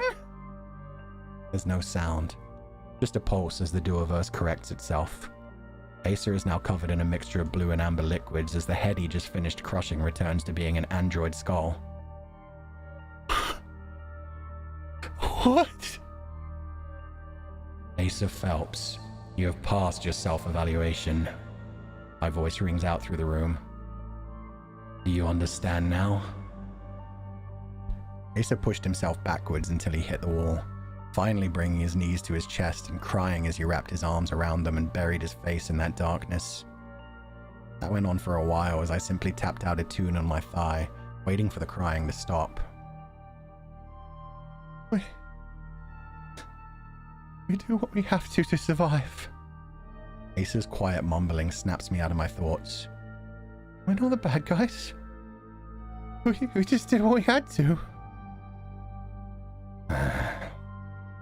I sigh, long and slow before responding. Sure, kid. Killing the imprint is enough to get a pass on the self-evaluation, but Acer still wouldn't have been Auxilia material. Anyone wanting to become part of the Auxilia had to get the lesson right too. When Fulgur Ovid had done his self-evaluation at age 15, he'd responded clearly. We may be the bad guys, but at least we lived. Then they reset the room, and instead of another copy of himself, it was his entire squad that had stepped out of the elevator and ultimately begged for their lives. A week later, it was Carnis and Fellis, then finally his father. They'd never needed to provide the gun for him. I file my report with HQ by tapping 2 fingers to my temple in silence. In shock, I stare at the first message I've received in my personal inbox in months. The sender and topic are enough to give me pause. A video Kido to my brother. We do what we have to survive. And that's the end of the chapter. No. I'll correct it on the other thing. Mindset is messed up, but it's kind of real for some. True. Video last name reveal? True. Good chapter. I'm glad you liked it. Yeah, we got a lot of revelations this time about what the fool actually was, about like a bunch of other shit. Loved it. I'm so glad. It was so intense and good. Good. My God, I'm holding my breath the whole time. Let's go. Feels like a sci-fi plot. I hope so. Yeah, I've had this revelation planned for like 2 years now. It's aggravating. The whole like, hey, the Republic were actually the ones that did this shit. Oh, man. How old is Asa? Asa was... Let's see. You start conscription at 16. So he was around 18, 19. Sure not to save your added words? No, because I need to change a few things as well. There are a few things that are slightly off about that I'll fix before I put it on the blog in a couple of days. Because I always, like, I do the read-throughs. I leave it, like, 4 to 5 days, see if anybody does any fan art, collect the fan art so it gets, like, upgraded. Should be 19? Yeah, he's either 18 or 19. He might be late 18 or early 19s. Acer is my laptop brand. I forget what it means, but just like every name in the Republic, it's just Latin. That was good. Leaves you at the edge of your seat. I'm glad you enjoyed it. You made that kid traumatized? Fuck yeah. That's Lechan's greatest strength right there. Bullying people. Such a messed up reality that they got to live with as a member of the Republic. Yeah. Yeah. Now that we know that everybody knows that as well. They don't just consider the Doomers the bad guys. They know what they did. They know they're all part of it. They're all complicit in it. And they just accept that. Spent 5 minutes telling myself Ace is not a computer here. Yeah, not a computer this time. I do forget what that means in Latin though. I remembered. Probably important. Can't wait to storyboard this. I hope you have fun with it, Lunar Harmony. I can't wait to see it. Lechan had lots of PTSD in his childhood. Yeah, I need to change that. I think I may have changed that on the blog itself. Let me check. Maybe I did more corrections than I thought I did. Because I thought I corrected the test. There's definitely some things I need to change on my side before I upload it. But let me just check real quick. Chapter 6, The Lost Boys. Whee! Oh,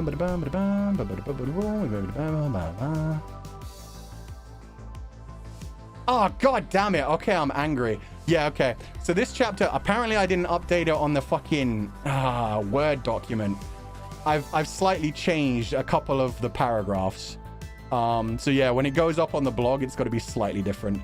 It's mainly just the paragraph that explained the test. The test is actually given to anybody who's becoming a citizen of the Republic.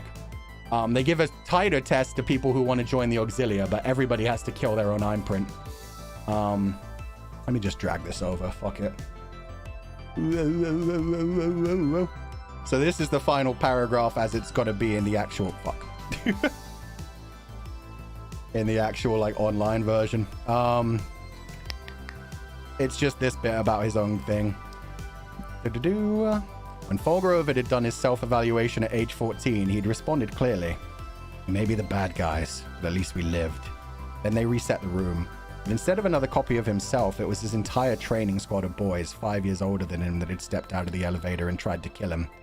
A week later, they'd repeated the test 6 more times with different variation. Sometimes his imprint was with his squad. Sometimes the imprints begged for their lives rather than fighting. Once they were foolish enough to try using his mother's imprint to tug at his heartstrings. They'd never needed to provide a gun for him. There we go. That's how it was supposed to fuck. I'm so sorry about that. I am 100% sure that I fixed the other chapters. I must have just... I can't believe I forgot to change that. That's pretty important about the way that they tested Fulgur. Damn it. He killed his mom? Have you met his mom? The last chapter involved his mom, and yeah, he has some serious mama issues. That's why it's going to be interesting if he ends up talking to a video again. He's not so good with people. Anyway, that's so much worse. How dare? I mean, yeah, kinda. No happiness in this story. I have told people, in fact, I saw somebody bring it up because it came up in like one of the events years ago where people asked me, why did I write Legatus 505? And I explained, I wanted a absolute murder hobo who is fine killing anybody he comes across. And so the whole Legatus 505 story is just a way to explain how Fulgur Ovid Legatus became that kind of person. Technically, if you traumatize every single member of your society, none of them are maladapted because they would all be adapting to the same trauma. True. We voted for Angst too. Yeah, I saw some people talking about whether there would be like a choice at the end of this chapter. And I actually said a couple of, maybe 2 to 3 weeks ago, when I was explaining like how the writing's been going, that yeah, we don't have choices anymore. You guys have locked Legatus down the pure dark ending. Because in every one of these chapters, chapters 1 to 5, you guys chose the darker decision for Legatus. God damn it. So, with that said, we do have the secret chapters. So I'm wondering if anybody's in chat who knows what the password for this one's going to be. Boom. Interim 4 is password protected. So does anybody know what the password is for this one? We're locked in and we can't escape. Yep, we're locked in, no stopping. It's time to be traumatized. Legatus? Legatus. Nope, that's incorrect. Solace. That is correct. The case of Solace Legatus. Well, goddamn. We do get a secret one today then. I always do that wrong, damn it. There we go. Okay, we've got one secret chapter. We may have another one after this. Good job to everybody who found the password and prepared for it. God damn it, Mel. The password is not yo mama. Okay, goodbye, happy music. We're back to what we're used to. The case of Solace Legatus. This one doesn't have trigger warnings. A content warning for gore. A lot of gore this time. A lot of gore. It's a pretty short one, but a lot of gore. With that said, let's dive into this. The case of Solace Legatus. Oh, this one's sized differently as well. Shit. Frick. Maybe I will make it smaller. That's slightly better. Yeah, we'll go with that. One final deep breath and then... Oh, shit. Sorry. I just realized I kept my old warnings. Content warnings. Gore. Lots of gore. Okay. Sorry.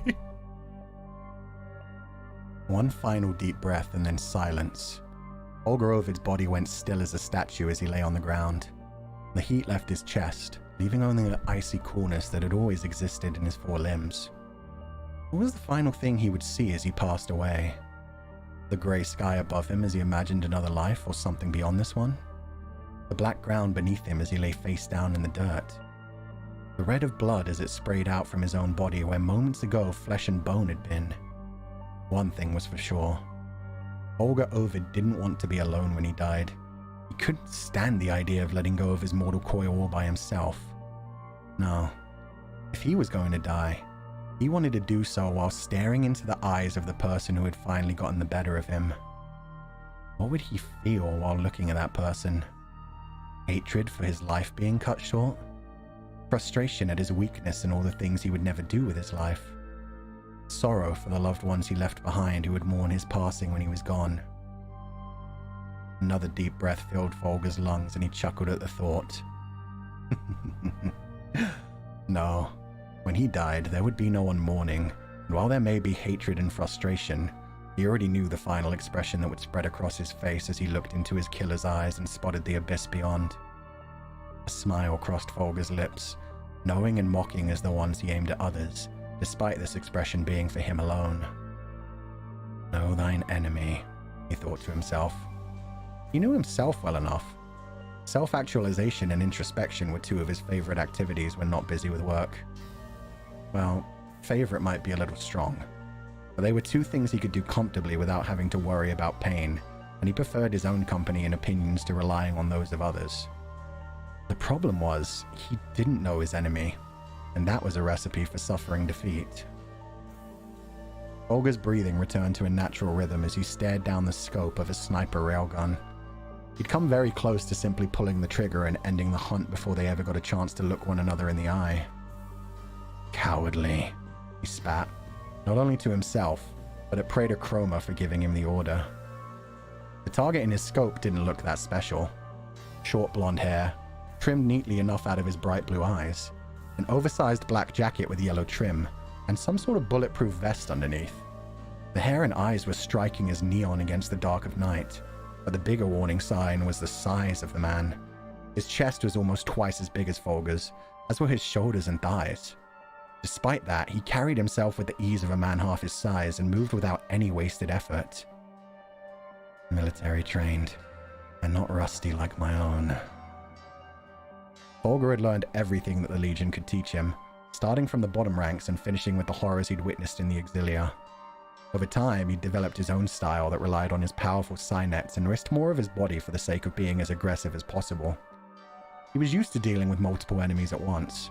Fighting defensively was good for preventing injury and making it through to the next battle, but if you fought as offensively as he did, fear itself became another weapon to be wielded.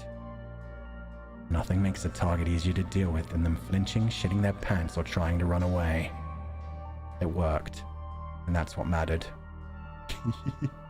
Yeah, if you don't know, Solace is the Latin word for sun, or of the sun. Have fun, guys. His target, on the other hand, was a textbook example of the lessons he'd learned in the past, but that didn't mean he posed any danger to Fulgur. Sure, he could see the dozen or so grenades strapped to the vest and hanging from his coat, the assault rifle strapped to his back, pistol in hand, and... Is that really a fucking laser katana in the other hand?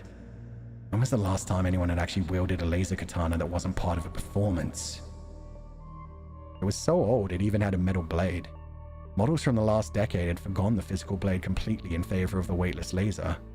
They'd trained him to use one back when he was a pup, even gave him the option to carry one in the Auxilia that cleverly disguised itself as a netjack until the blade was activated. He'd laughed at them and opted for firearms instead. Why then was this target limiting himself so? And why was the voice still screaming in his ear to take the shot at what was basically a child playing with toys? We're not going to be able to win in a fair fight, Ovid. Praetor Chroma's warning from hours ago ran through his mind. This target is unlike anything you've ever dealt with. A cyborg with unparalleled strength that even you can't handle. That's why they'd loaded him up with his own assault rifle, pistol, and the sniper railgun he now used as a pair of binoculars.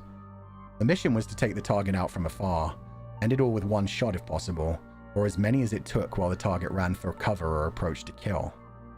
The rifle and pistol were for if all else failed and he needed to engage the target in closer quarters. The target. He was getting as sick of thinking that phrase as he was of hearing the voice in his head repeating their command over and over again. I'm not taking the shot, Fulgur declared, silencing Chroma mid-sentence. His target. You know how dangerous he is, so how about you tell me more about him, starting with his name and what he's done to scare our dear Arbiter Senate this much. Are you kidding me? Chroma asked with an exasperated breath. Since when do you shy away from violence? I seem to recall wiping pieces of brain off of the ceiling after the slaughter in the slums. It isn't about the bloodshed, Fulgur replied. I'll end the target's life in a heartbeat as soon as you tell me his name and why I'm doing it. For all I know, he's your ex-lover, and I don't kill people over broken hearts. A knowing laugh passed through his mind, but Praetor Chroma was kind enough not to put into words the hypocrisy of his statement. You don't need to know that, Legatus, she replied. He's the most dangerous enemy the Republic has faced in centuries, and you're the strongest weapon we have in our arsenal. Take the shots like a good little wolf you are, or I will see to it that you never get let off your leash again. The silence hung in the air for a while as Fulgur watched the target leap from one rooftop to another. His target. After all, he was literally built for this. Thank you for your suggestion, Praetor. Please tell the Arbiter Senate that their problem will be dealt with momentarily, and I thank them for choosing Fulgur Ovid for all their murder needs. Ovid... The voice cut off as Fulgur stood up and touched 2 fingers to his temple, severing their link. With a single step followed by a leap, he arrived at the next roof and began running, pursuing his target across the rooftops of the Republic.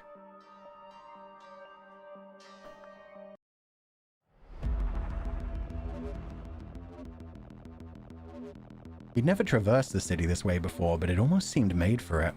All the huge buildings were designed as uniform grey slabs.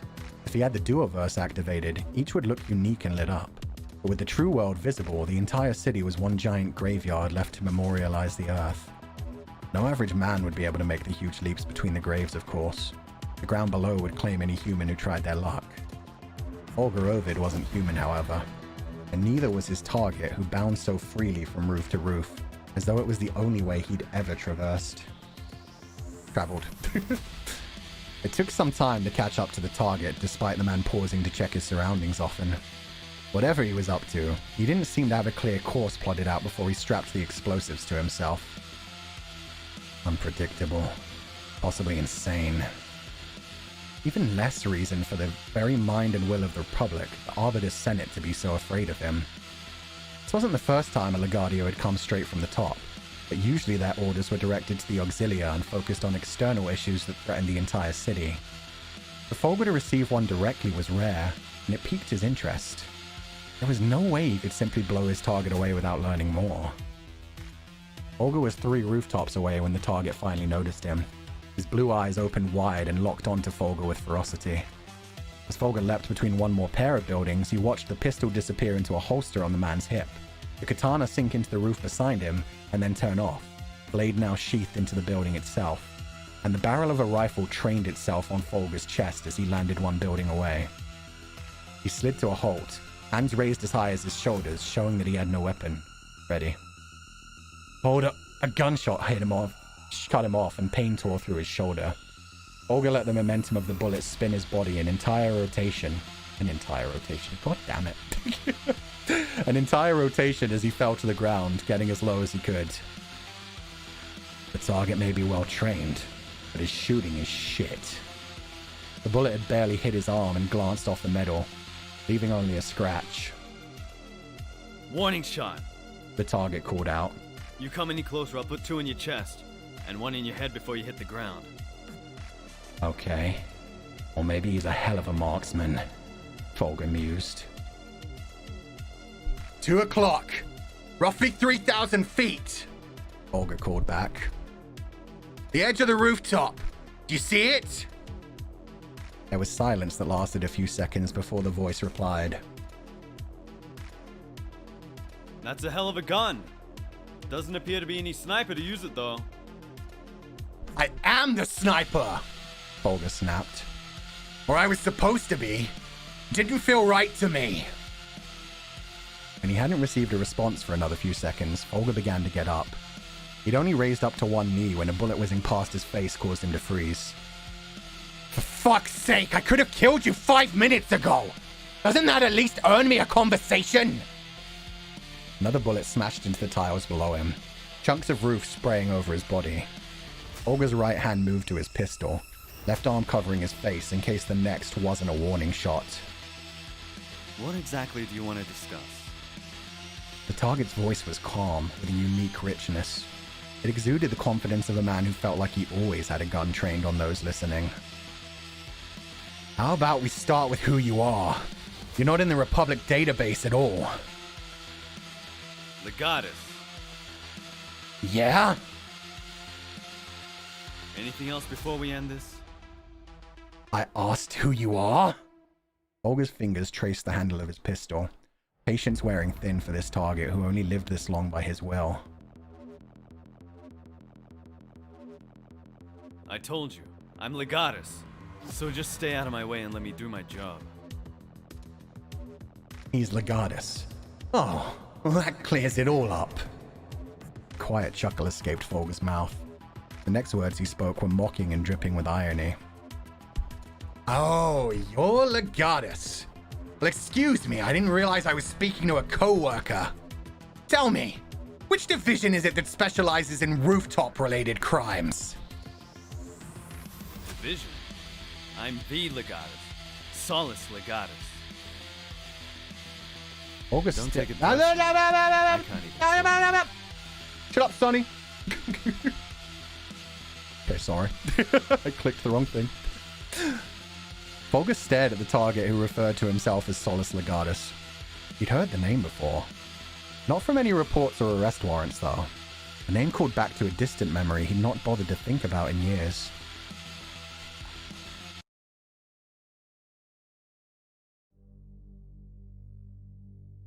Fulgur blinked twice, returning to the duoverse. The rooftop came to life around him, with grass and flowers sprouting between his fingers and legs. He ignored that and did a quick search for the name. The top result brought memories flooding back of studio stories he'd been told as a child. Solace Legatus. The original Legatus. Within the first 100 years of the Republic's founding, he was a member of the Legion that distinguished himself above all others.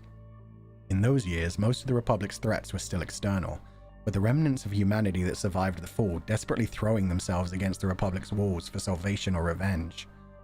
The military and police were separate entities then, and ranks were all named differently. Solace had been one of the first generation born as a citizen of the Republic, and took on the name Legatus to swear his loyalty to the city's mission. He became something of a folk legend, and when the military and police eventually became one organization, they used the rank of Legatus in Solace's honor to carry on his mission. So, my target is a ghost. Sorry to break it to you, but you died a long time ago, Solace. Defending the same Arbiter Senate who... A loud bang. Fulgur reacted just in time to block his chest with his hand, catching the bullet and rolling to the side as two more traced his movement, smashing into the roof centimeters behind him as he moved. Not a ghost, then. Just another run-of-the-mill psychopath. Fulgur ripped the rifle from his back, aiming at Solace. Who threw his own to the side, drawing the katana from the roof beside him as if to slice him down from the other roof. Fulgur hesitated a fraction of a second, but remembering the pain of the bullet in his shoulder, he pulled the trigger, a barrage of lead ripping into his target and drawing the fight to a close. At least, what he'd expected to happen.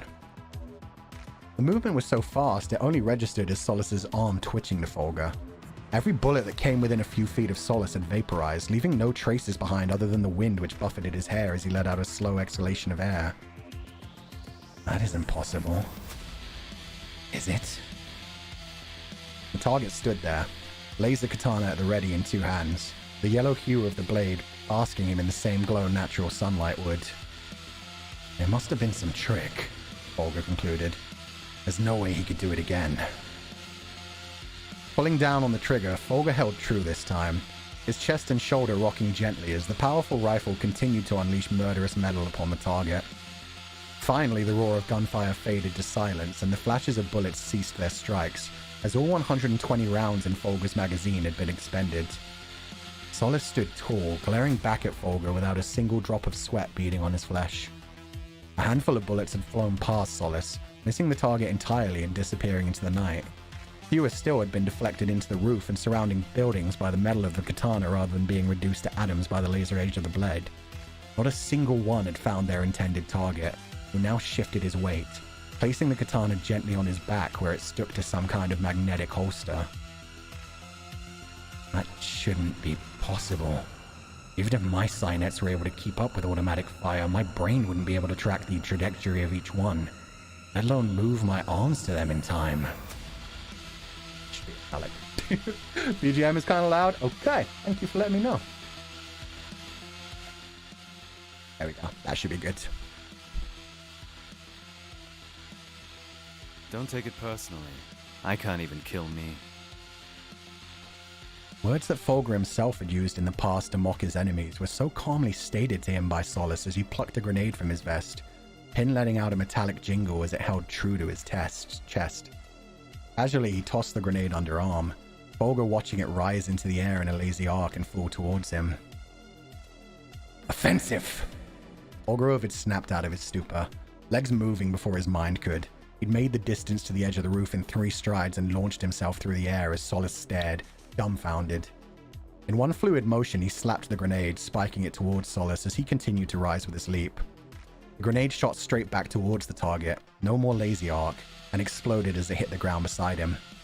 Fulgur curled his legs up to his chest with his arms closed over his face as the heat and pressure surged past him, barely slowing his descent as he stabbed both legs forward, drop-kicking Solace, who had been knocked off balance and blinded by the explosion. A loud grunt echoed across the rooftops as Solace crashed backwards, and Fulgur silently caught himself on one hand, using the forward momentum to push himself up and take a fighting stance. The stories make you out to be some sort of hero, loyal to a fold and ultimately losing your life while defending the Republic. Somehow, I don't think the Arbiter's Senate would want someone like that dead. So I ask again, who or what the fuck are you? I don't care what you think you know about me. Solace snapped back. I am Solace Legatus, and I am loyal to the Republic, and the Arbiters will pay for what they did to my men! What did... Before the second word had left his mouth, he was cut short. Catching a fist, Solace aimed for his throat.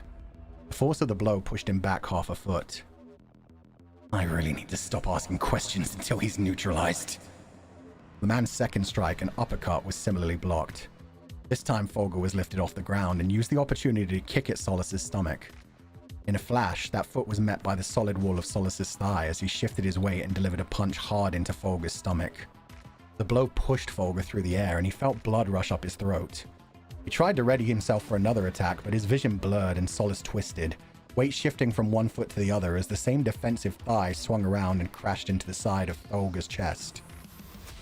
Fulgur's blurred vision transformed to a flash of white, but he still felt the impact as he smashed into the ground and bounced before coming to a rest. A breath that was more a rattling gasp came out of him before he coughed hard, blood spilling out onto the roof.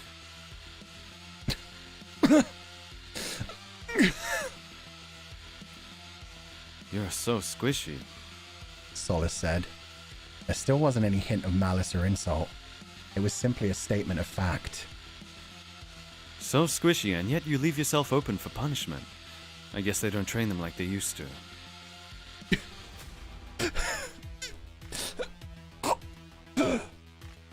Fulgur gasped and wheezed, struggling not to choke on the blood hemorrhaging from much of his body. For the good of the Republic, they have to be dealt with. Oh, funny missed a line. The Arbiters aren't what you think they are, Solace continued, closing the distance between them in slow, precise strides.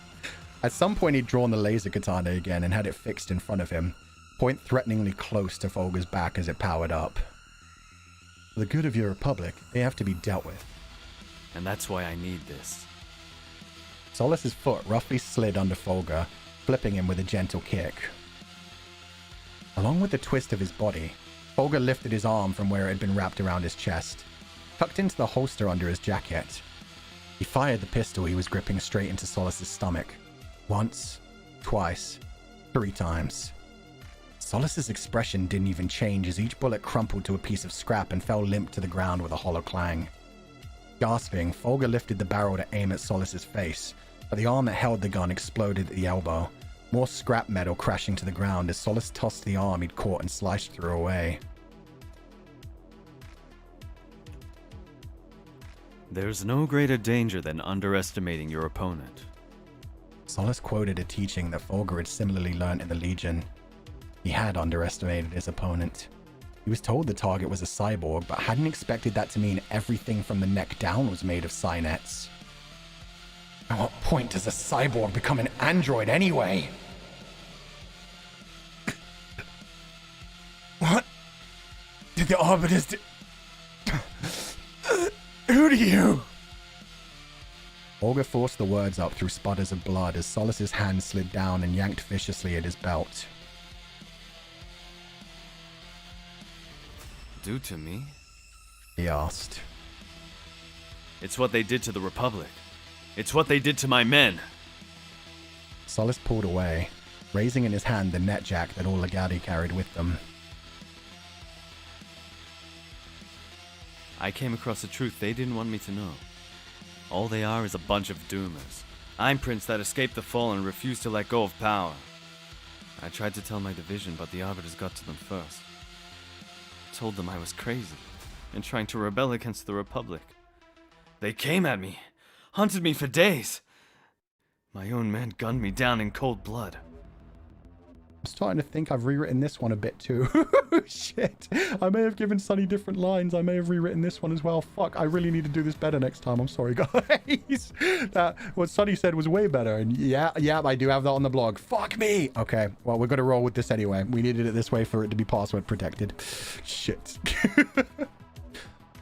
Solace's blue eyes illuminated slightly, flickering with artificial light.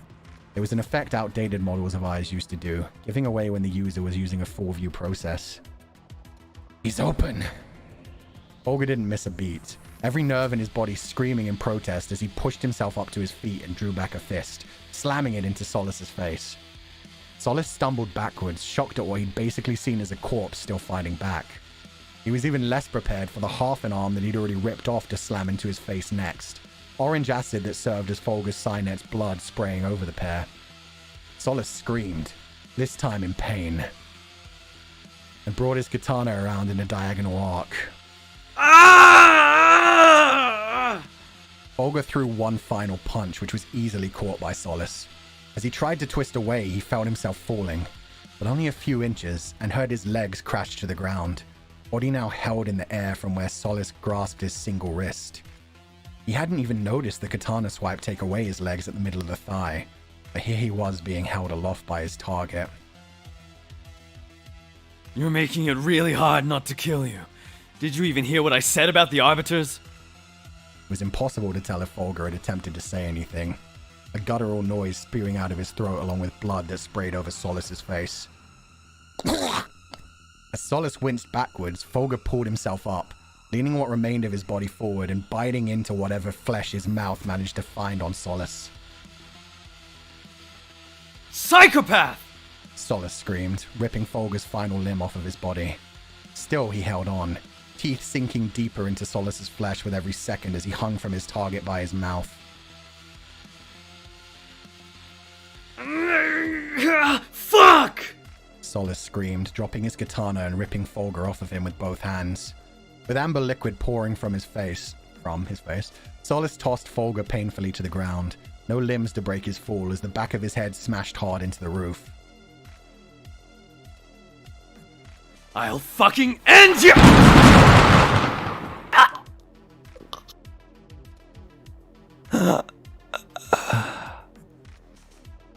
An eruption like multiple strikes of lightning lit up the night sky of the Republic as the sound of thunder shook the very foundations of the city.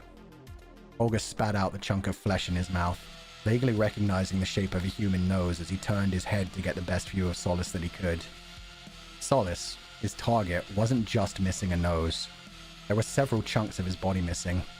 Not little chunks of flesh like Fulgur had ripped off of him, but huge basketball-sized holes gaping where his stomach, chest, and even half of his head used to be. A whimper escaped the man as he fell to the ground, never again to take another breath. Out of every hole spilled the same amber liquid that powered Fulgur's Synets, but with it too came the blue of android coolant. Barely conscious, Fulgur's mind focused on one thing above all others. The amber and cobalt slop that now spilled forth from inside Solace's skull. Chunks of metal and grey matter that intermingled with circuitry and wires. There were parts of biological matter in there, but nothing that could be called human.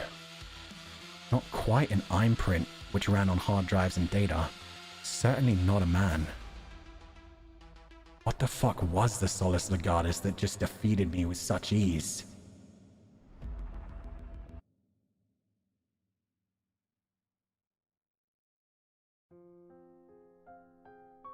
Is he alive? Ritachroma's voice was echoing in Fulgur's mind as multiple auxiliary members approached him, each with the same sniper railgun he had almost used earlier in the night. Yes, ma'am. You want us to put him down? One of the men had already unfastened his sidearm and was aiming it at Fulgur's head, a mercy at this point. Solace had hit him so hard that some of his organs had been blended inside of him. No, the cool voice commanded. Patch him up best you can and bring him in immediately. There was more conversation after that, and the men began to painfully tourniquet some of his wounds. But thankfully, the pain finally gave way to cold, dull silence. In his final moments, he stared down at what remained of Solace's face and recognized the expression. Fulgur felt a smile cross his lips as he lost consciousness and sunk back into his own personal abyss. The end. That was Interim 4 of the parallel to his thoughts from the beginning. Oh yeah, he found an equal. That was great. How good was Sunny on the voice acting? Holy shit.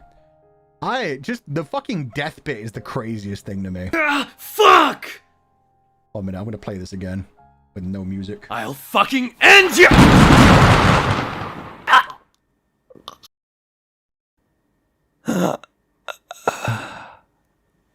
That shit's so fucking good. Holy shit. Oh man, I'm so hyped. So glad we've had both Albin and Sunny voicing their parallel world crazy selves. He was so cool. Yeah, I knew as soon as I was doing like a Sunny chapter, I had to make it go real fucking crazy. So yeah, giving him the laser katana, making him the original Legatus, even quoting like the Fulgur Ovid insert, like beginning description from Nijisanji, a cyborg with unparalleled strength. Yeah. Solace was so much more badass than Legatus. Otsu Sunny, he did amazing, and he did it so recently. I only told him like a week ago. I was like, I finally finished the script. Can you like do the voice lines? And yeah, he did it within like 2 days. Fucking killed it. Sunny was the OG murder hobo. Hell yeah. Betrayed by the arbiters. Love to see this chapter animated. Oh man, so many people guessed what was going to happen as well. Like as soon as people unlocked the password and realized it was Solace, people were like, so we've had Albin, we're going to have Sunny. And then yeah, there's already actually been fan art. Somebody perfectly captured it. They drew an image of like Sunny holding Legatus with only one limb left. He just has like one leg left and everything else is cut off. He actually took all of his limbs by the end. But yeah, that shit, man, they came really close. Lagard is getting beaten to a pulp in every Interim Noctix chapter. The Noctix boys are badass, man. Badass. Leaked it several months ago anyway. Yeah, I'm pretty sure I did mention Sunny's name at one point and then be like, oops. Sobbing, the sounds actually scared me too. Good, that's what they're supposed to do. This is a horror story. It's a dystopian nightmare. It's full of fun like that. But yeah, Sunny did so good. I'm so happy with that. That chapter is quite an interesting one and will lead to a lot more things in the modern day timelines. Yeah, if anybody read the last blog post chapter, now you know what Legatus saw when he looked at Sunny's face, why he was confused by why he only had one eye and shit. Yeah. Oh god. Solace ain't half the man he used to be. No, but I mean, neither's Legatus. Legatus is a human stick at this point. No matter what timeline he's in, Sunny will always have a katana. Damn straight. Katanas and explosives. That's like Sunny's focus. With that said, we have one more chapter that we could possibly unlock tonight. So does anybody know the other password? There's only actually one. Don't worry about Interim 2. That was from a while ago. I learned something funny about this program. This way. Smart sheep go. Let's see if anybody's got it. Aikido? Interesting. I think this is a chapter about a video? Nope. Legatus the Second.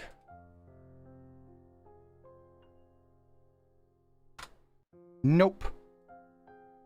Just Legatus? Oh, there we go. Gonna be honest with you guys, the I thing was part of the taunting. A couple people saw the I thing. That was part of the other taunting bit where I was telling people try harder. It was just like to say, hey, now you're using your eyes. Maybe I should have made that more clearly. But yeah, that wasn't part of the password. It was supposed to be like, now you're seeing things. With that said, I think it should be the main theme for this one.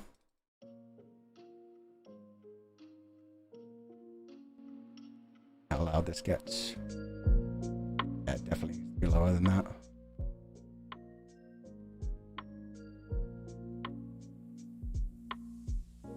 Does that sound like a good... Yeah, I think that's a good volume. It's a bit quiet, but that's fine.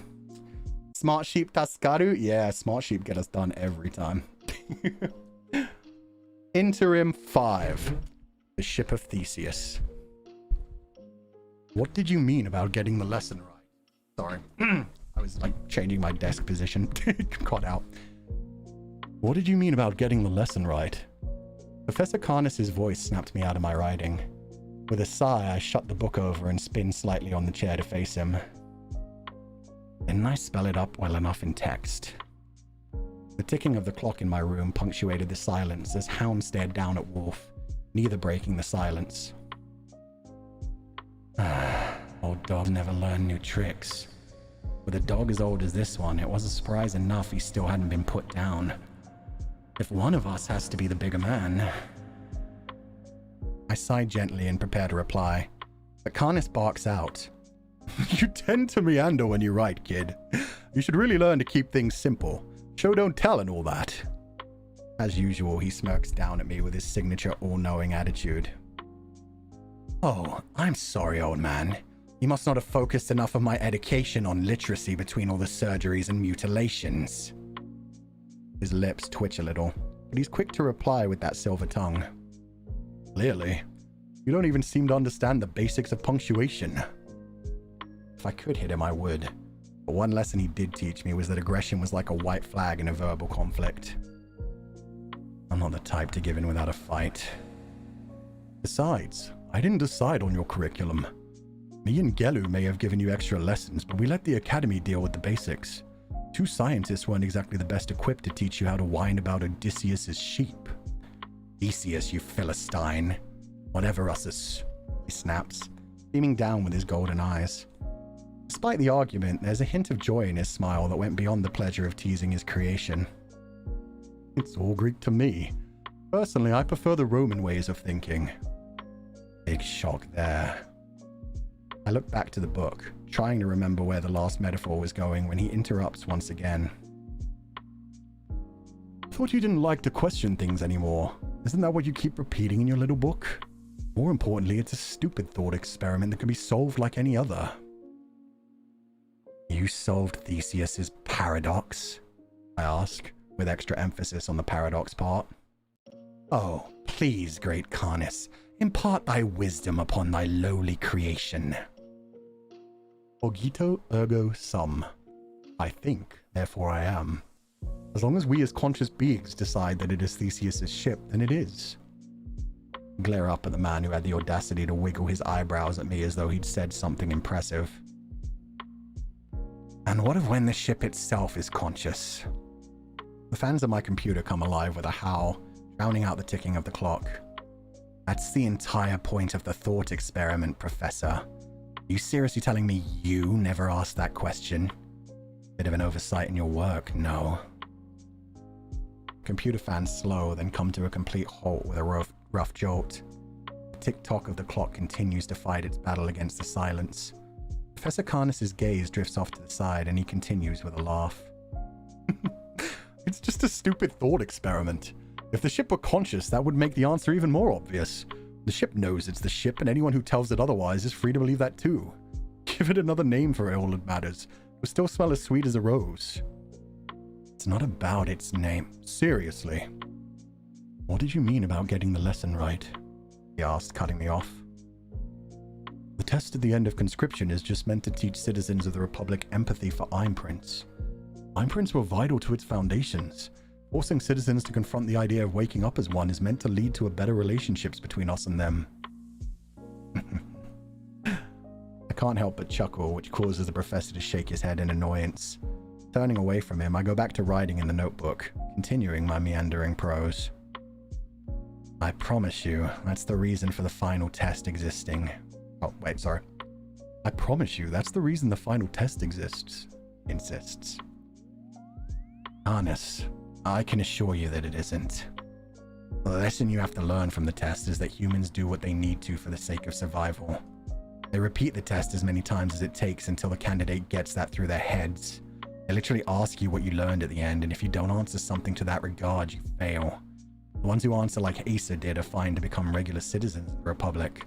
They even go further for candidates wanting to join the Auxilia and make them kill their loved ones, because that's when they learn the real lesson. What real lesson? Harness asked, lips no longer curled into any form of smile. The fans of my computer roared to life, again bringing an end to the clock's incessant ticking. The same lesson that the founders of the megacities learned when they detonated the bombs and kicked off the fall. When it comes to life or death, you have to be decisive or you risk everything. Hell, Asa was closer to the right answer when he said we were the bad guys. That's what you really learn from the self-evaluation. Morality is a luxury for those that live comfortably. The dead and those close to dying have no part in it. Worrying about right and wrong will get you killed, so just do what you have to, even if it makes you the bad guy.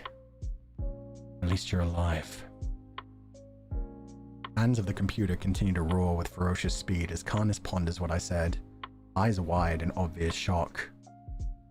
Did they not tell you that they changed their lesson plan? Should be your fuck. I told you. I didn't decide your curriculum, kid. I mean the other arbiters. Clearly when you devised the final test of conscription, it had a different lesson. The silence from Karnas drags on for longer this time, and the incessant spinning of the computer fan seems to become louder as my ears adjust to the otherwise silent room. I spin around once more to figure out why Karnas has become so silent and find him staring at my wolfsbane, frozen in thought. At least there's one thing I can solve. No paradoxes to be found in overheating equipment. Sliding my chair to the side, I press a button on the top of the computer case and hear the fans begin to slow down. Before they fully stopped, the rotation kicks back up, but more gently. My desktop illuminates.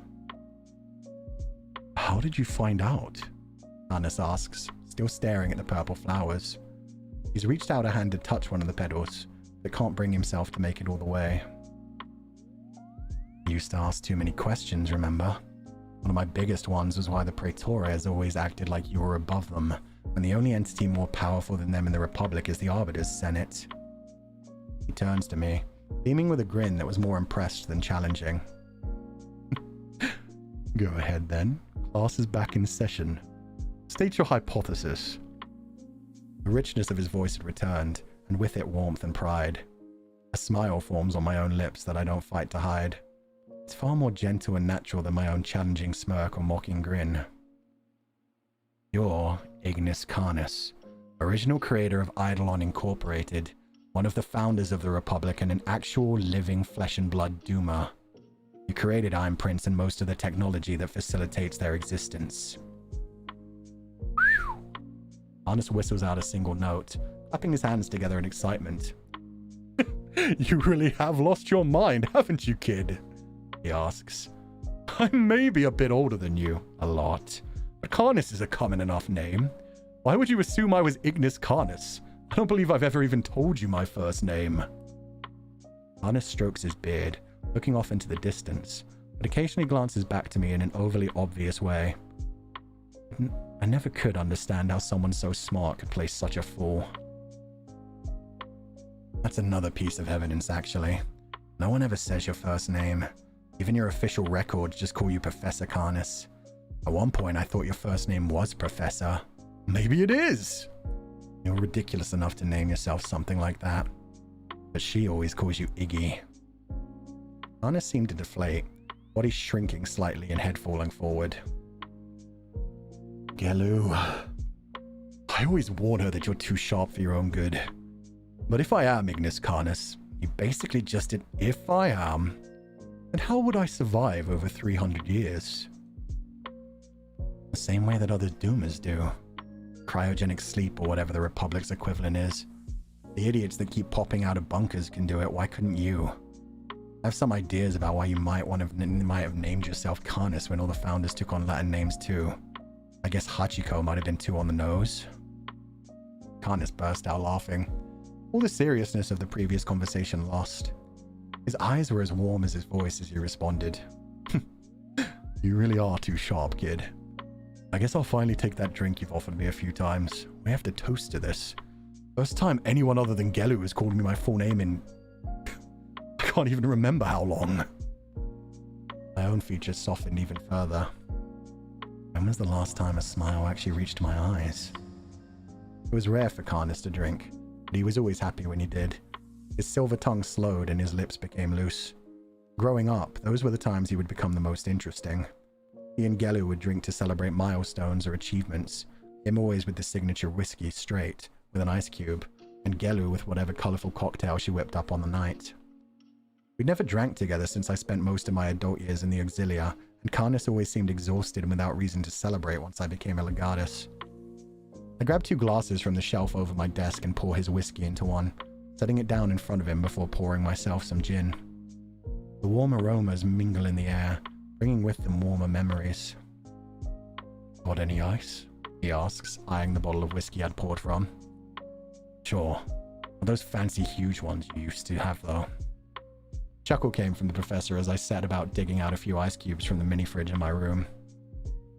"Speaking of fancy, you told me about the plants last time, but where did you manage to find Crown Royale apple? Thought I had the last few bottles that existed." The hum of the computer once again began to roar as it heated up while I dropped the ice into his drink to cool it down. "Chroma," I lie. "It comes as easily as my next breath. She told me not to waste it on you."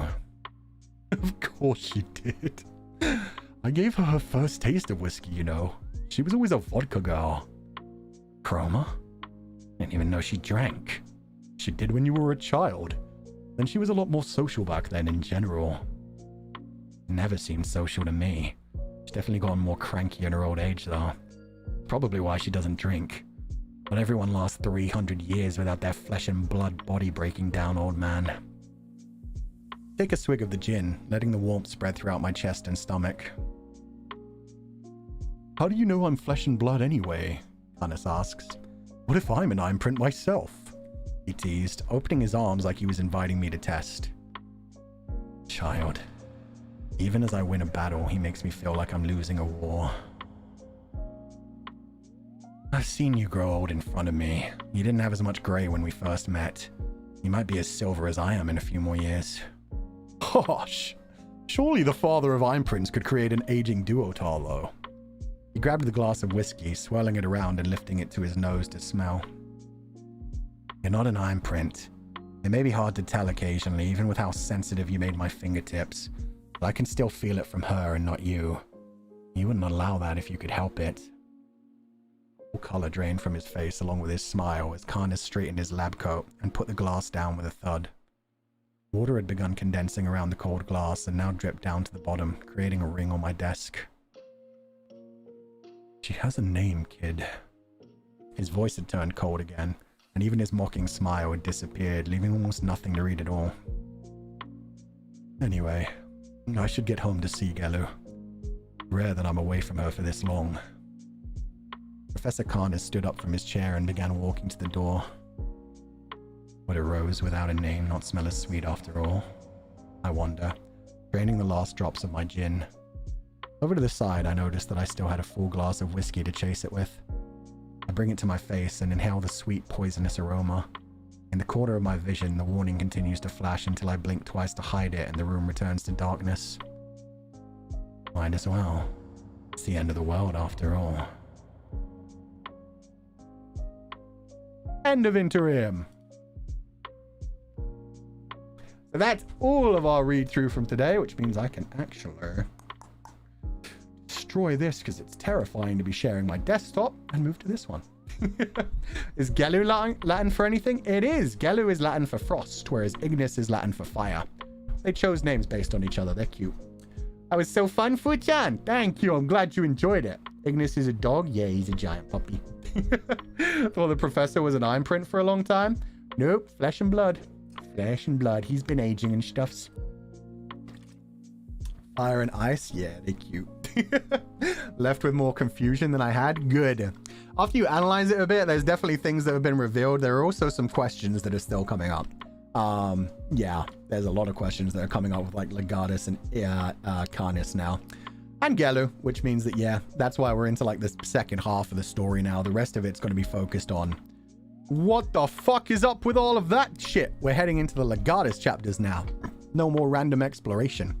We're going to focus on Legatus's history and everything. My heart is beating so fast. What the flip? Good.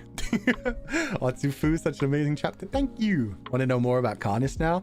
Hopefully you guys will in time. You've only missed one Karnis chapter. There was supposed to be a Karnis chapter after Iris Park's chapter, but because we got an ending that wouldn't really lead into him actually asking questions, we didn't have a chance to read that one.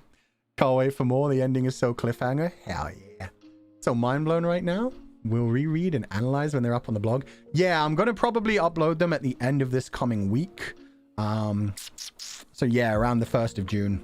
Yeah, around the 1st of June sounds good. Maybe the 2nd. The 2nd I'm actually off. But it's just to give people, anybody who's going to do like fan art from these chapters, time to get that up so I can upload them when I upload the chapters.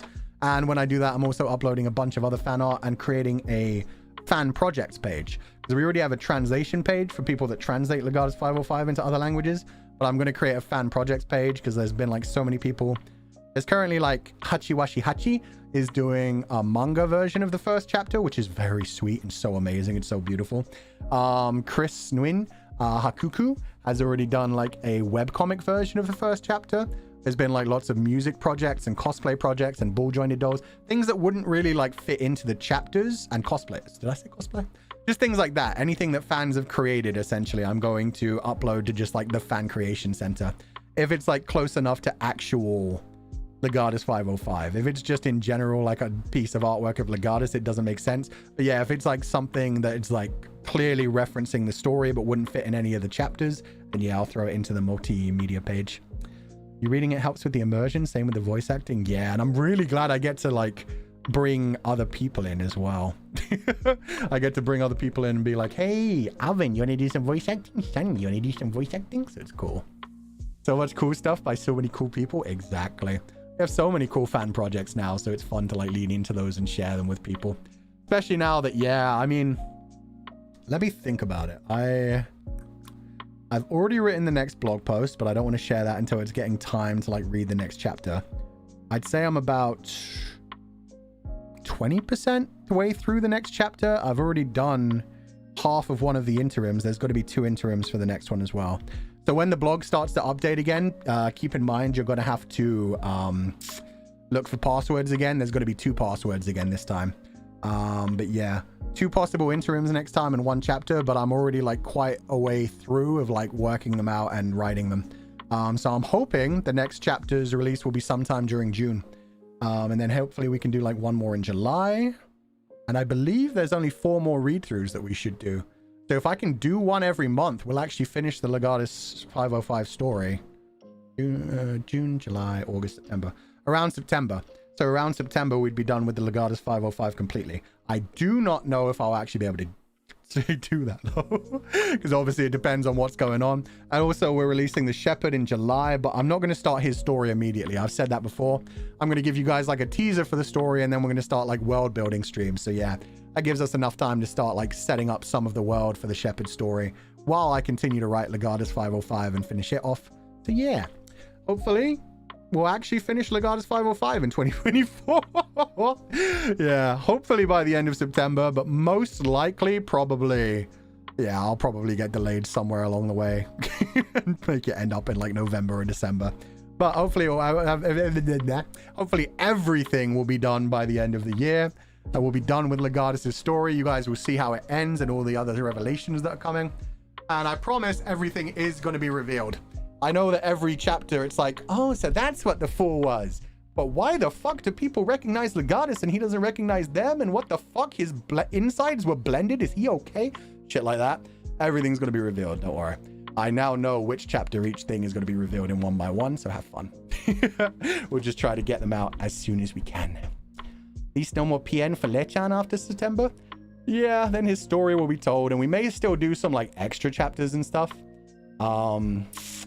Yeah, there could be like some side stories. There could be some other character things. There's also the fact that like once the Legatus 505 is done, I mean, you guys have already seen in like the opening animation and in some of the Funiverse stuff, I like doing some little things of like Legatus and Archivist hanging out and Shepherd hanging out with all three of them together would be pretty cool as well. So we might write some just little silly fluff stuff like that on the side as well. I'll write my own full goddess, goddammit. Will Shepherd be a similar story where it can be dark or happy depending on our choices? No, Shepherd's story is not going to have any choices. It's going to be much more straightforward. It was kind of hard to like give you guys multiple choices. Some of those were like pages and pages and pages of information that never got revealed to anyone. So yeah, that one's not going to have any choices. It is going to have a similar tone. It's going to be dark fantasy, so there's going to be a lot of fucked up shit going on in the world, but it is going to be like an overall more hopeful story with a bigger cast of characters. It isn't just going to be the Shepherd constantly like depressed and being super angsty and tuny in every chapter like it is with Legatus. Shepherd's a very different character, so don't worry about that. It's not going to be every chapter is pure angst and suffering. It's going to be like some chapters are nice, happy, fun stuffs. If nothing else, there's always going to be a cast of characters in it that are like, yeah, dissecting different parts and going in different directions. So that should be fun. Should be much less depressing. I weep at the knowledge we'll never know what those pages hold. Yeah. I did find somebody who got the Iris Park story spot on though, which took a while. A lot of people had been guessing like very close ideas or completely wrong ideas that were just really fucking cool and I wish I'd used. But I did recently see somebody who posted like a theory on Iris Park and I was like, oh shit, that's the one. They got it. Oh my God. But yeah, once Legatus 505 is like completely done and it's been out for like at least a week or two, I'm probably going to do like a full Q&A session where, yeah, if anybody doesn't want to watch that and is more respectful to the whole like kill the author kind of thing, I completely understand. Death of the author, not kill the author. Death of the author kind of thing, I understand that. But if there is anybody who wants like qualifications on like, hey, what did this thing mean? What did that actually, what were some of the other options? What was going on with Iris Park? Then I'll actually answer those. But I like people theorizing and debating and stuff, so I'm definitely not going to answer that while we're still doing story. Boo. Okay, we're going into just chatting mode. I'm going to change the music. Change it back to the Shepherd and Lechan meeting theme. Synthwave. Oh yeah. Now grab the comfy grabber. Oh my God. Fuck, that was 2.5 hours? Damn, that was a much that was a much longer first chapter than I thought it was, because the interims were both short, but damn, that first chapter went on for a while. Yes. Yeah, no, that just flew by from... Oh my God, I can turn my air conditioner back on too. Sorry, 1 second. Audio is about to get a little more crispy.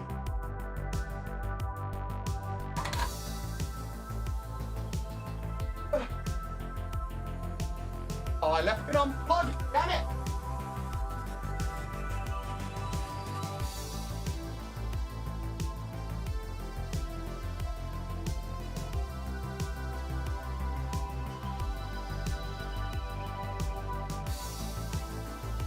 Okay, now audio's got about to get a bit more chunky.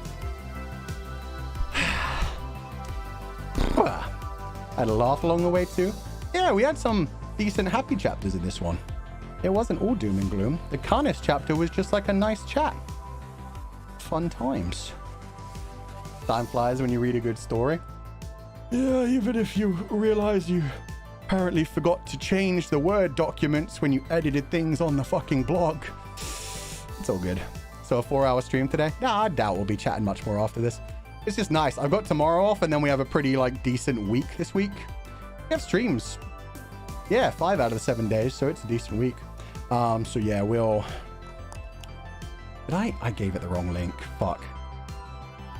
No wonder the comfy grabber is breaking right now. Why do you sound like you're 60? Because I'm ancient. Old. Terrifyingly old. Why isn't this working? I'm going to restart the comfy grabber. The comfy grabber may be down right now. Normally it would just say the link was wrong. Did I do something wrong? We're all so old. True, we're old together. Even if we're just old souls. Yeah, no, just... Damn it, I can't comfy grab today. Okay, I'll just have to read things out. We're immune to grabs. Are you, though? I can still... grab you guys this way. You can't escape this, or to do bang. Go get him, actual comfy grabber. Yeah, fuck that shit up. That's so cute. Uppies? I don't think it counts as uppies, guys. I think that's uppies on the same level where, like, Solace gave Legatus uppies. It's not the kind of uppies you want. Have more respect for yourselves, guys. You deserve so much better. Those who are above 33 are disintegrating. Honestly, it depends on how old your soul is. Depends on how tired you are of life. It does to us. Fair enough. That works too. Toby TBC, thank you so much for donating the Foo Funds. Yeah.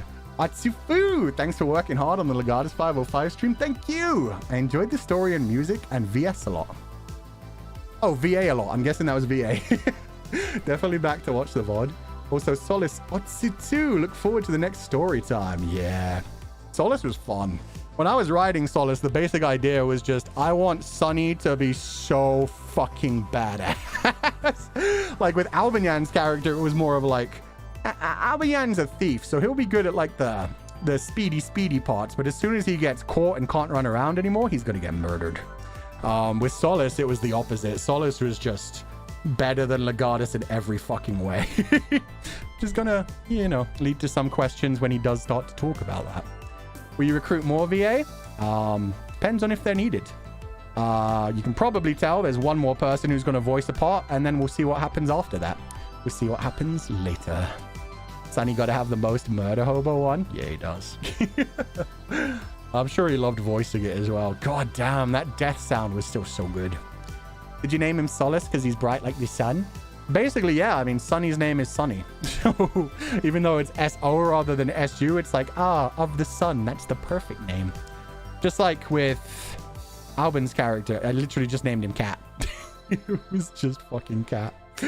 See Wangi Horse Marineth. Oh my god, that name is still developing. My thesis is done. I'm happy to watch you without multitasking. What's up? Today was a good day for that, because yeah, there were a lot of stuff that happened today. A lot of revelations. This is what I meant when I said, like, the next chapter was going to have so many revelations. Because we did... Oh, God. It was more than a year ago we did our last Legatus 505 writing stream. And I started to get to the idea of, like, the ship of Theseus in the beginning of that chapter. I didn't spoil for you guys that he was going to be essentially looking at his reflection and thinking of a video. Or that was going to lead into a conversation with Karnis. But yeah, like, all of that was so well planned. And I was like, hey, this is going to be great. And then I just got writer's block for so long. And so for a year, I was like, hey, there's a really cool story point I'm about to release, quote unquote, years later.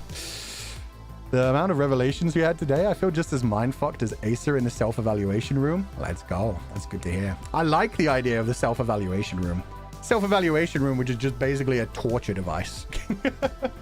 But as you can hear, Karnis is not happy about that. Karnis did not know that they'd changed his lesson plan. Karnis, his whole thing was like, yeah, we have that whole thing to, you know, we teach members of the Republic to, you know, empathize with I'm Prince. That's not the lesson anymore. Soon 505 edition. Exactly.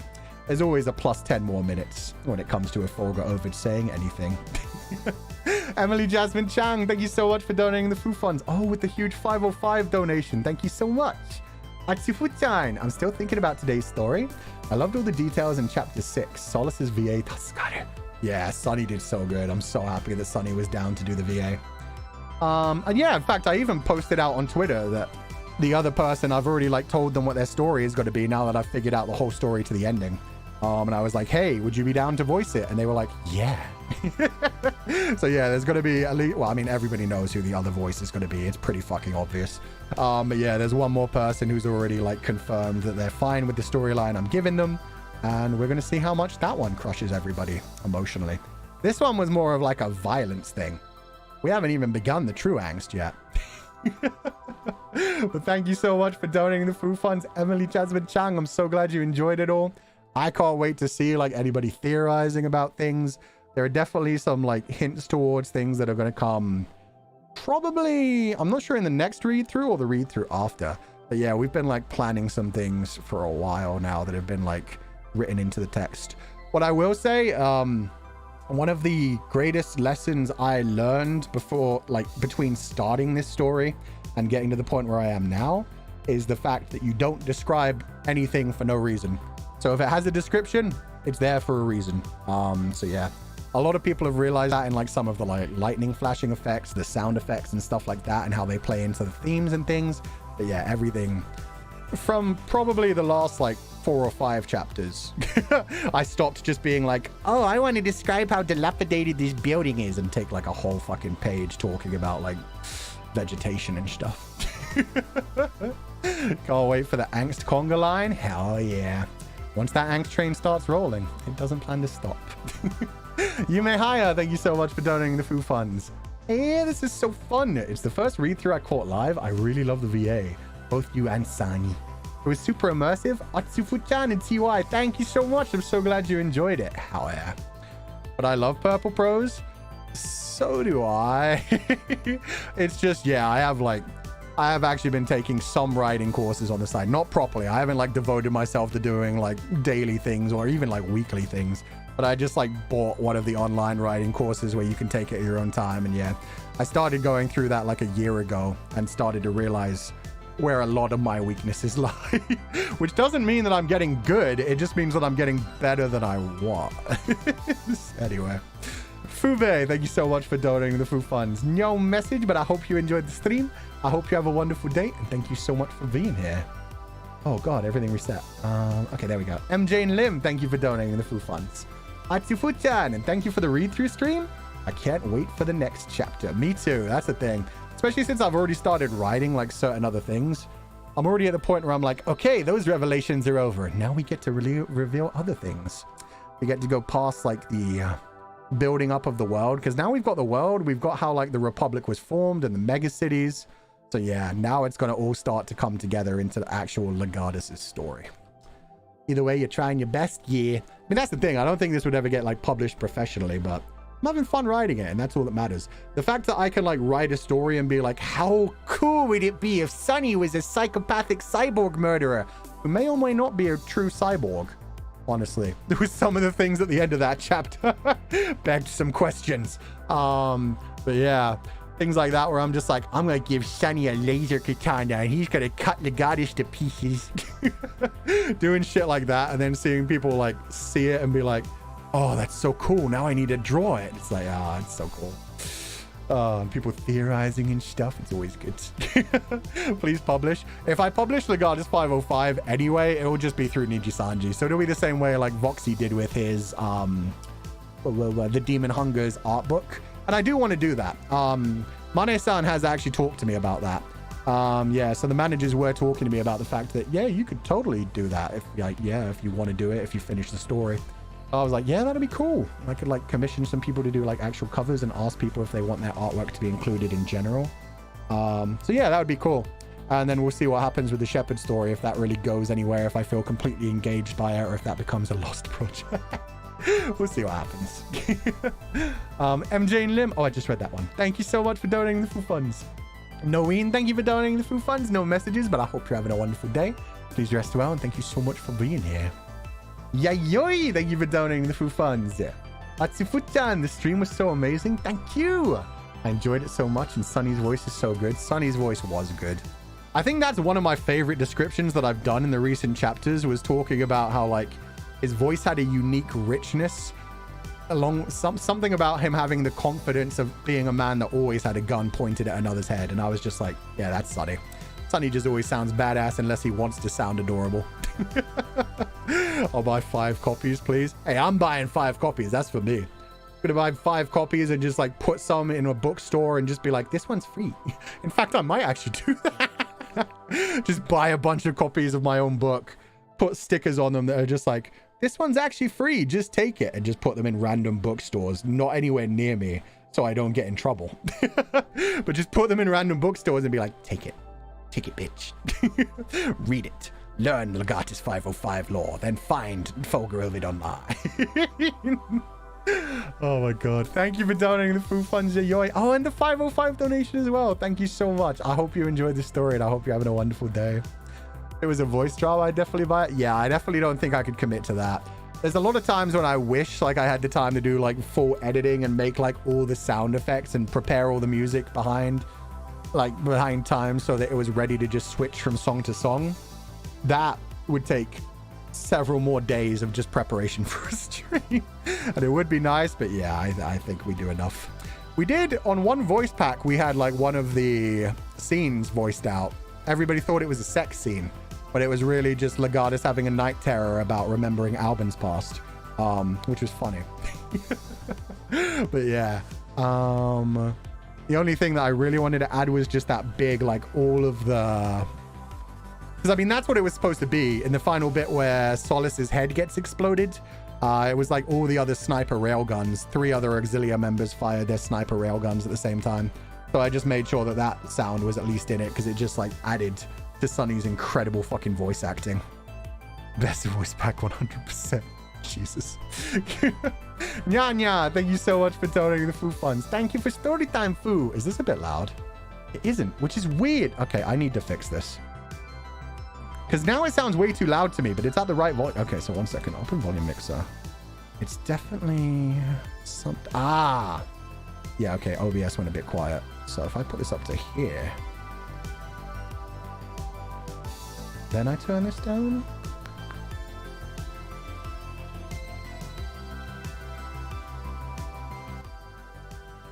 Okay, now it should be a bit better balanced for both of us.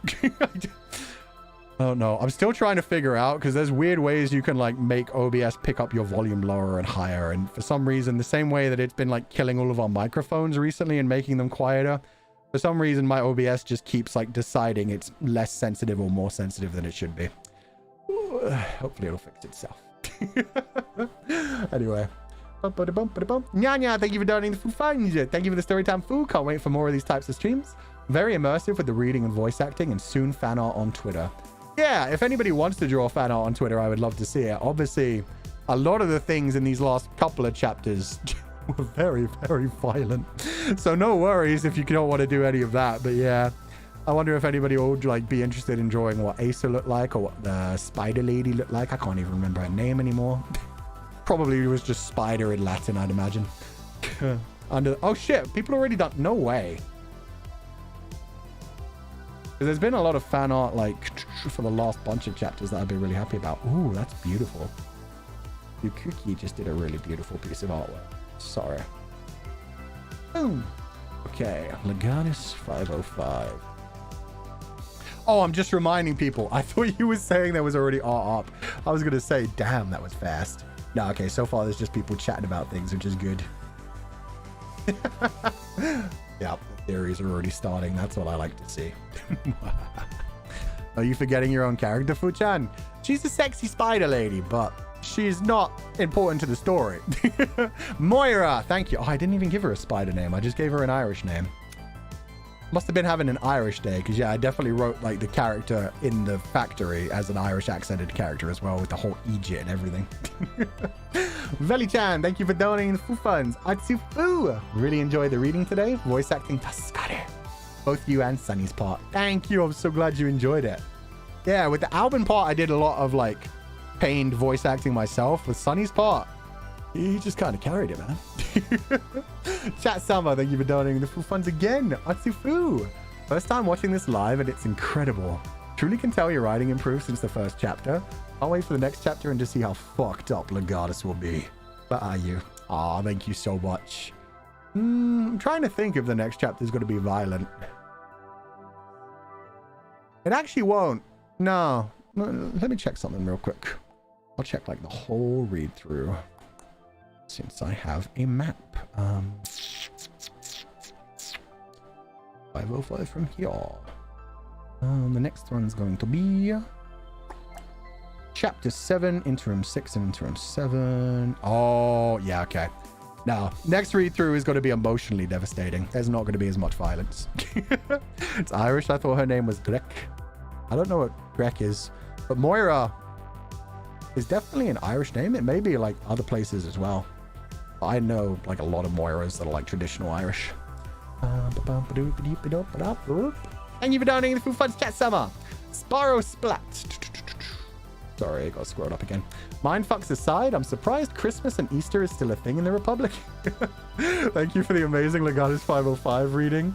The wait was worthwhile. Atsufu. Thank you for donating the Foo funds, Sparrow Splat. And yeah, they still have holidays. They still like steal their holidays. Definitely don't feel like anybody's religious in the Republic anymore. Is it just me, or does it feel like Legatus 505 is going to have a Sopranos ending? Oh man, that would be devastating. I'm not a fan of the Sopranos ending. The Sopranos ending was good. It blue balled you so fucking hard. I get why they did it. It was the general idea of like, hey, anytime people could die, shit could go wrong and shit. Moira is the fate in Greek mythology. Is it really not an Irish name? Are they just a lot of Moiras in Ireland? Moira name origin. Oh, Greek and Irish origin. In Greek, it translates to destiny, share, or fate. Okay, what's the Irish origin?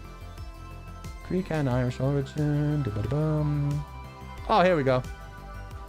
As legends tell, the Moirai assured that every living being without according to the universe. Moira also acts as an alternative spelling of Myra, the Irish variant of Mary. This can give the moniker plenty of classic meanings, including bitter, rebelliousness, beloved, and wished for child. That explains why it's always like mothers and stuff in stories. But yeah, Moira is Irish. It's a completely different meaning from the Greek meaning, sorry. The more you know. Yeah, you guys actually had me going there. I was like, there's so many Moiras in Ireland. Are they just really attached to the fate goddess? You had me doubting. I was like, oh shit, it's just a really popular name, I guess. But no, there's a different Irish meaning. That's interesting to know. I didn't even know about the fate. I knew about... No, Calliope's not a fate. Calliope's a muse. Fates. I only remember the fates from Hercules, really. Anyway, Moira O'Dearain? I don't wanna. I'm scared. Why? God damn it. Moira O'Dearain? Moira O'Dearain. Oh, come on, man. I hate her. Fuck that Moira. Moira from Overwatch? Fucking hate her. She sucks. Old left click to win. Worst healer. Not even a proper healer. Bitch just hunts your backlines and snipes you. Fuck that shit. Not even snipes you. Just drains your energy. Head empty character. Fuck that Moira. She has a good voice, though. So mad. Yeah, I'm mad. I hate that Moira. Oh, God.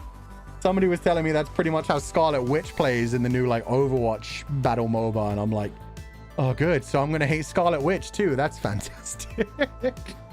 Good rant. I hate the man. There's head empty characters, man. And not head empty the fun way like I am with Mercy. Skill issue. It's just because I play characters that don't do good against her, honestly.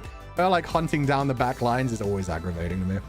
Felicia Amandelivium, thank you so much for donating the full funds. Unfortunately, I couldn't catch the stream due to work, but I'll rewatch the VOD. I'll wait for the next chapter and bye you. Thank you so much. I hope you enjoy the chapter when you get to read it. I hope you enjoy the VOD. I hope you have a wonderful day. Thank you so much for being here. Moira and Mercy are such a canon wifey ship. Yeah. Those are definitely the two where they hate Smash as well, so it's a fun time. Camille, thank you for donating the full funds. Thank you for today's story time. Chapter 6 was so intriguing. The twists left me in awe. You and Sunny's VA made the action scenes so vivid. Can't wait for the future chapters, and I'm so ready for the angst. Thank you. The angst is definitely going to be turned up to 10 in the next read-through. Oh shit, thank you for the 505 donation as well.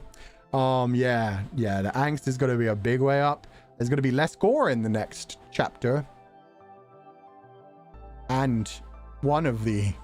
It's going to be less gore in one chapter and one interim, and then there's going to be a very gory interim. Why are we talking about smashing? We're always talking about smashing. My Irish Oshi not liking my Irish queer wifey is devastating. I'm sorry, she annoys me. She's a decent looking design. She's an annoying as fuck character. Kushabi, thank you for donating the full funds. Thank you for tonight's stream. The new storyline got me so excited, and it was long-awaited pleasure to see Lechan's beautiful face again. Thank you. Yeah, we're way past the point where I have to just be using Archivist all the time. So it just depends on what I feel like for the stream. Like, let me check my schedule for the week. Let's see if there's going to be any Legatus showing up in these next few streams. Definitely when we start doing Fata Morgana, it's got to be Legatus because all my assets fit Legatus. Wolf Among Us, that'll probably be Archivist. Content warning. I may go back to Legatus for content warning because, yeah, it's going to be the last Noctix collab for a few months, which is actually kind of devastating. At least we're all going to be together in Phoenix when we go to Anime Impulse, Phoenix, Arizona. But yeah, I'll probably use Legatus just because it will be nice to see like the original model with the boys again for a bit. start again will be Archivist, because I already started that with Archivist. Valorant. I might do Valorant with Legatus. Legatus is pretty good with having a shooty gun. But yeah, now we're at the point where it just like depends on the day.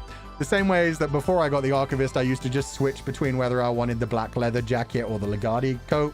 Yeah, we'll just like, some days I'll be like, long hair, older look. That's what I'm feeling. Some days I'll be like, pretty boy. Let's go. What I do have to say,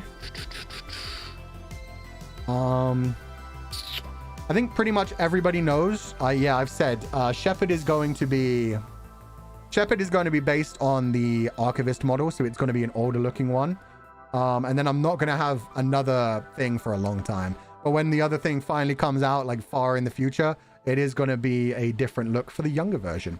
So yeah, I'm not just like sticking the old man forever for the future. It depends on what I'm using things for, but yeah. Legatus is so pretty, and for what? All the better to murder you with. We're going to finish the Gainu no Chi. We are. I just didn't want to do that while I'm still at the point where, like, today is a really good day for some reason. We've been streaming for almost 3 hours and I'm having no tightness at all, let alone any pain. So today is a wonderful day where we probably could do like a 4 to 5 hour stream. Gainu no Chi is probably going to take us like another 16 hours, even though it's just a demo. It's crazy. It's fucking crazy. But yeah, we played it for like 6 hours last time, and we're apparently not even like halfway through the demo. The demo is fucking huge. So yeah, we're going to finish Gainu no Chi. I just wanted to do some like things that will be naturally easier to be short streams before that, which is why we're starting things that, yeah, we can just play for like 2 to 3 hours, jump in and jump out. Start again, we should be able to finish this week. Content Warning and Valorant are both just collabs, so I'll just drop in for 2 to 3 hours and then drop out.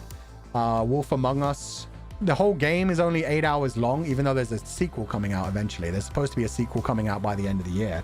But yeah, we'll probably be able to finish the Wolf Among Us in either 2 to 3 short streams.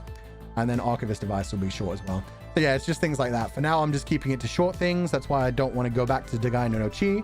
We're going to finish Gainu no Chi, and then we're going to go on to A House in Fata Morgana. There's also something else I'm trying to work on for House in Fata Morgana. Yeah, I'm not sure if that'll be ready by the time we start, or if I'll just try to get that done by the time we finish Dreams of... I always call it Dreams of the Revenant. Whatever the prequel's name is. I want to like have something finished before that I'm working on, so we'll see if I'll be able to do that. But yeah, that's got delayed a lot. But I'm looking forward to Fata Morgana. I know I've been talking about going back to it for ages. The hurdy back like slowed that down for a bit. But as soon as we're done with Start Again, Gainu no Chi, and I feel like I can do like a good 4 to 5 hour stream and like a daily, yeah, we'll do that. Fire Emblem Three Houses sometime. Yeah, that's another one that will be starting around the same time as Fata Morgana. Like I said, there's just some short things I want to get out of the way of too. Because yeah, Three Houses will probably take like a good 30 to 40 hours to do a Golden Deer run. We're also going to... it's going to be like a really good run, because like I've beaten that game 4 times.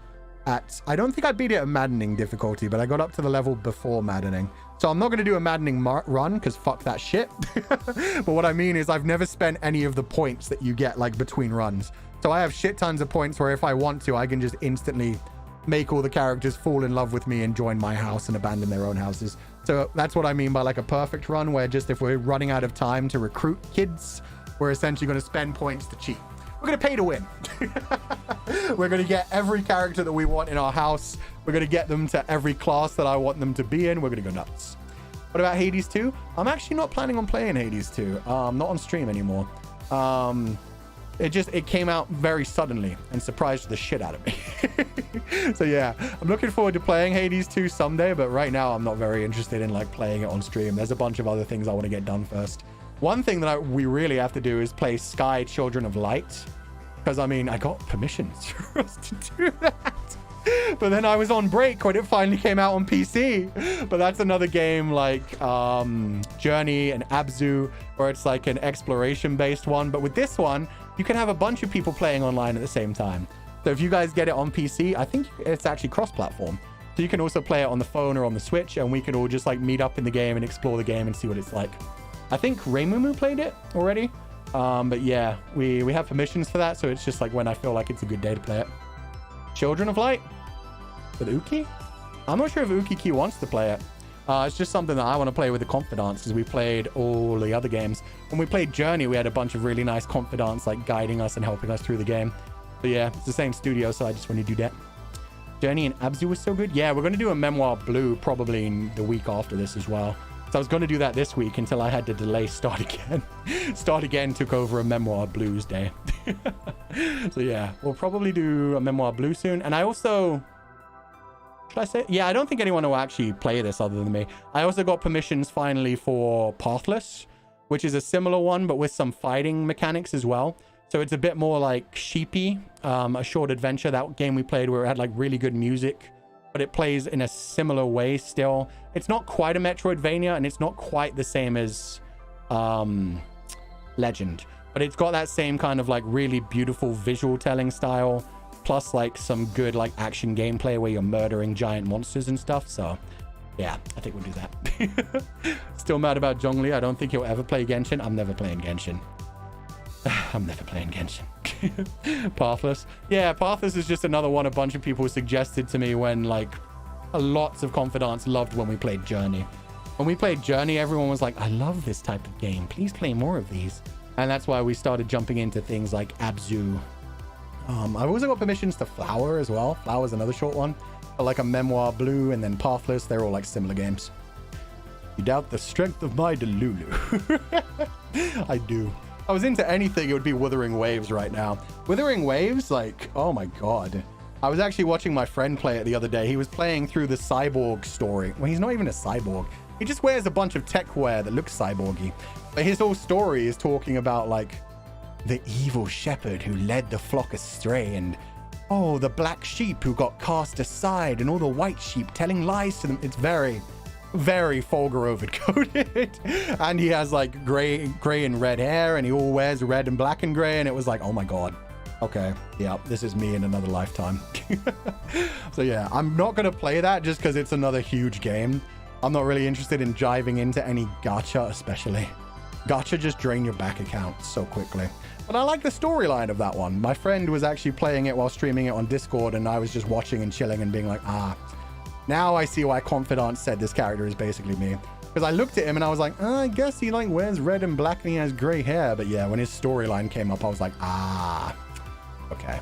Can we play King of the Castle again? We might, because they've done apparently quite a few updates to it. So we might play that like more around the time that Shepherd releases. Because like when Shepherd releases, I want to do some more like fantasy style kind of stories. So obviously he's going to be a fantasy character, so his outfits will fit those kinds of stories. I'll probably play Witcher 3 for a little bit at that point as well, because that should be pretty close to when the Netflix season of Witcher 4 starts airing as well. So I'll probably get into a Witcher kind of mood. Actually, no, Witcher 4 isn't coming out for ages. Witcher season 4. But yeah, might just play a bit of The Witcher. We probably won't like try to do the whole story because that's a long fucking game. But we'll probably get like through the bloody Baron arc just to be like, hey, I like Geralt. Geralt's fun. Will we throw you in the river again? God, I hope not. Who knows? You guys always troll me when we play King of the Castle. Okay. The Drawn Legend. Thank you so much for donating the food fund. Sorry, I got distracted and just yapped for a real while. Thank you and congrats on continuing this story. I think my predictions were pretty close, but don't you dare put bait passwords next time. /JK. There's always some like trolly ones. There were like a couple of images that people like realized were written in binary, their file names. And then once they worked out the binary, the message said essentially, nice try, or better luck next time. I can't remember the phrase, but yeah, it was just like, nice shot, thank you. It was just nice shot. I was like, nah, I've already used that form. We're going to hide the passwords in different ways. Rain the Fuchan sheep. What's your food you are for the story? Can't wait for more. Me too. Like I said, I can't wait for the story to actually be out because, yeah, we've been talking about Legatus for ages and everybody just knows him as a murder hobo, which he is. He's definitely a murder hobo. However, it'll be nice to like, yeah, throw more shit in there. You got us with the I. Yeah, I clearly should have turned that one into a full sentence. Maybe I was planning on turning it into a full sentence because I hadn't released the blog post yet. So maybe that was it. I'd already hidden the 2 actual passwords in the main thing. So maybe when I wrote the blog, the plan was to, after I wrote the blog post, be like, I see you or something silly like that to just make fun of people.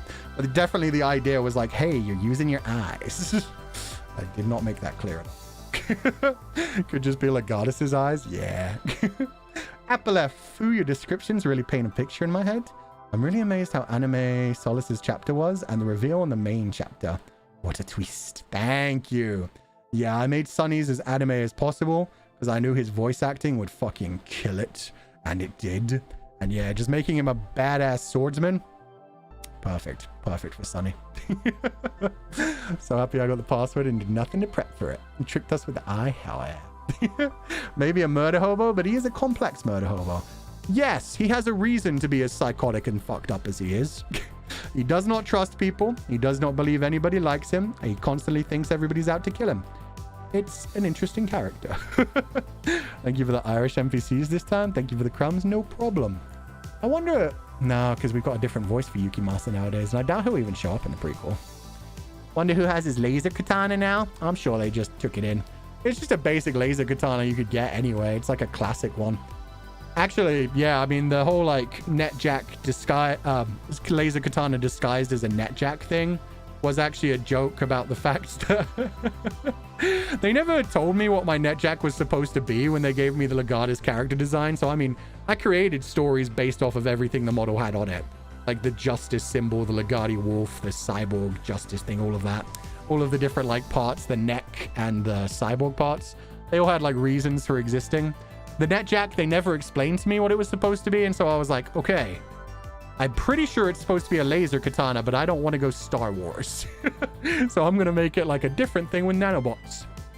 And then when Lamb Mama, for several months after my debut, I think around my 1-year anniversary, Lamb Mama did a character design sheet for me and Voxy.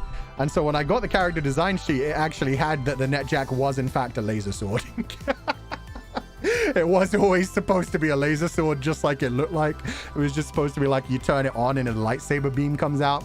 And I was just like, Lamb Mama, I love you, but I wrote a whole story about this and I said that's specifically not a laser sword. Can you take that out? So poor Lamb Mama had to take out the bright red laser sword that Legatus was supposed to have and just turn it back into the netjack. Basically Kirito's sword from Sword Art Online. Yeah, basically just a lightsaber. I mean, looking at it, it makes quite a bit of sense. Here, let me... Yep. You can tell how that would be like a laser katana. Yeah, even when I first saw the design, I was like, oh, it's a beam sword. I don't want a beam sword. I'm angsty enough. I'll come up with a different idea for it. So yeah, now it's quite different. I still love the fact, like, it still surprises me. Like on the Legatus model, it's so clean and nice and fresh. And then when you see it on the Archivist model, it's all like scratched up and stuff. It's really cool how much attention they paid to that. Boop. That grabbable waist. Hell yeah. I always thought it was a taser. It has that kind of look as well. Looked like a wrench to me. Everybody joked about it being a wrench, but I always assumed it was a laser sword because it's just a very shooty kind of thing. V-Cream, thank you so much for donating the full funds. Thank you so much for the stream star. I was so happy to be here for a live reading. You and Sunny both killed it with a VA and the reveals we got. Oh wait, did I already read this one? Can't wait to see what happens next. Maybe it's just very similar to some of the other ones. Either way, thank you so much for donating the Foo Funds, B-Cream. Yo, you got like a Monokuma style confidant avatar? That's sick. So you're a Chuny? I am, but there are certain things where I see them and I'm like, I've seen this too much. It's like the reason I hate mecha anime. Well, I hated mecha anime for like a long while. Nowadays, I'm back into them, but I don't know. Around the time Code Geass blew up, there were like 5 to 6 years in a row where there were like 3 mecha anime per season. And I was just like, I'm tired. I think it wasn't until like 86 came out like 3 years ago when I was finally like, okay, I'll start watching mecha anime again. And then like Gundam Witch of Mercury was really good as well. It's just, yeah, they overdid it on the mech anime in like the early 20 teens. I was like, these are cool. And then they stopped being cool because there were just so many of them. It's a similar thing for like laser swords. I was like, laser swords are cool. And then I was like, everybody has a laser sword. Kashigu, thank you so much for donating the Foo Funds. Atsifu-chan, I was listening with excitement. Thank you for the wonderful thing. Oh, thank you so much, Kashigu. I'm so glad you enjoyed it. Yeah, I'm looking forward to like sharing the proper chapters, seeing if anybody's still around to do like the translations for things. And yeah, just if anybody does like any kind of fan work or any kind of creations is amazing. Gundam Yuri? Yeah, Witch of Mercury is basically the lesbian version of Gundam. How gay like Gundam Seed was, except Gundam Seed didn't go all the way. Witch of Mercury? Very, very Yuri. Tay, thank you for donating the Foo funds. TY for the Storytime Foo. I just woke up, so I'll watch the VOD later. Also, a stream on my birthday is definitely the best gift this year. Happy birthday, Tay! Hope you've been having a wonderful day. Thank you so much for being here. Happy birthday, and I hope you have an incredible year. Thank you so much for being part of the sheep pile. Yuda, thank you for donating the Foo funds. Atsu and TY Futang. Enjoy the chapters in VA a lot. Also, I can't wait to discuss Legatus 505 with other sheeps again, too. It's always a fun time. Thank you! Yeah, I'm really excited for when, because that's a part of the reason that I got like really focused on finishing Legatus 505 as well. Part of it was because it was like, oh, I mean, like, this Shepherd story is coming out soon. I should really fix my old story before I get to that. But part of it was like, there's been a lot of people using Legatus 505 to learn English, to practice English, doing like read-throughs of it on Twitter and on YouTube.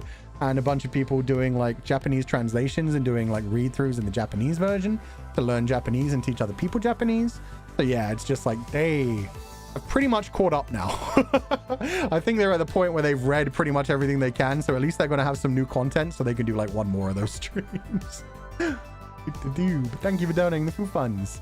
Orangel, thank you for donating the Foo funds. Love this one. It'll be my bedtime story these days. Thank you, and I hope you enjoy it. Thank you so much, brilliant novelist and super professional VA. Thank you. My VA was kind of weak this time, though. I definitely could have put more emotion into, like, Asa. And probably into that final, like, Sunny Legatus fight. It would have been pretty good. I did enjoy doing the Irish ones, though. Annie, thank you for the huge donation to the Foo funds. Akifutan, thank you for the storytelling stream.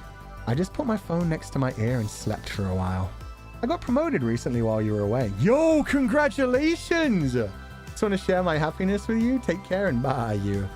Thank you so much, Annie. I'm so glad to hear that because, yeah, you talk about your job quite a bit, so it's nice to hear that you got a promotion, especially just over this last, like, 7 weeks or so. Congratulations, and I hope the new position goes amazing for you. Yeah. Any studying tips? No, I was terrible at studying. I would say if you're actively participating in chat, probably not studying. There are some people who use this kind of stream as like background noise while they study. If you're actively sending messages continuously, you're going to get very distracted. You're never going to get anything done.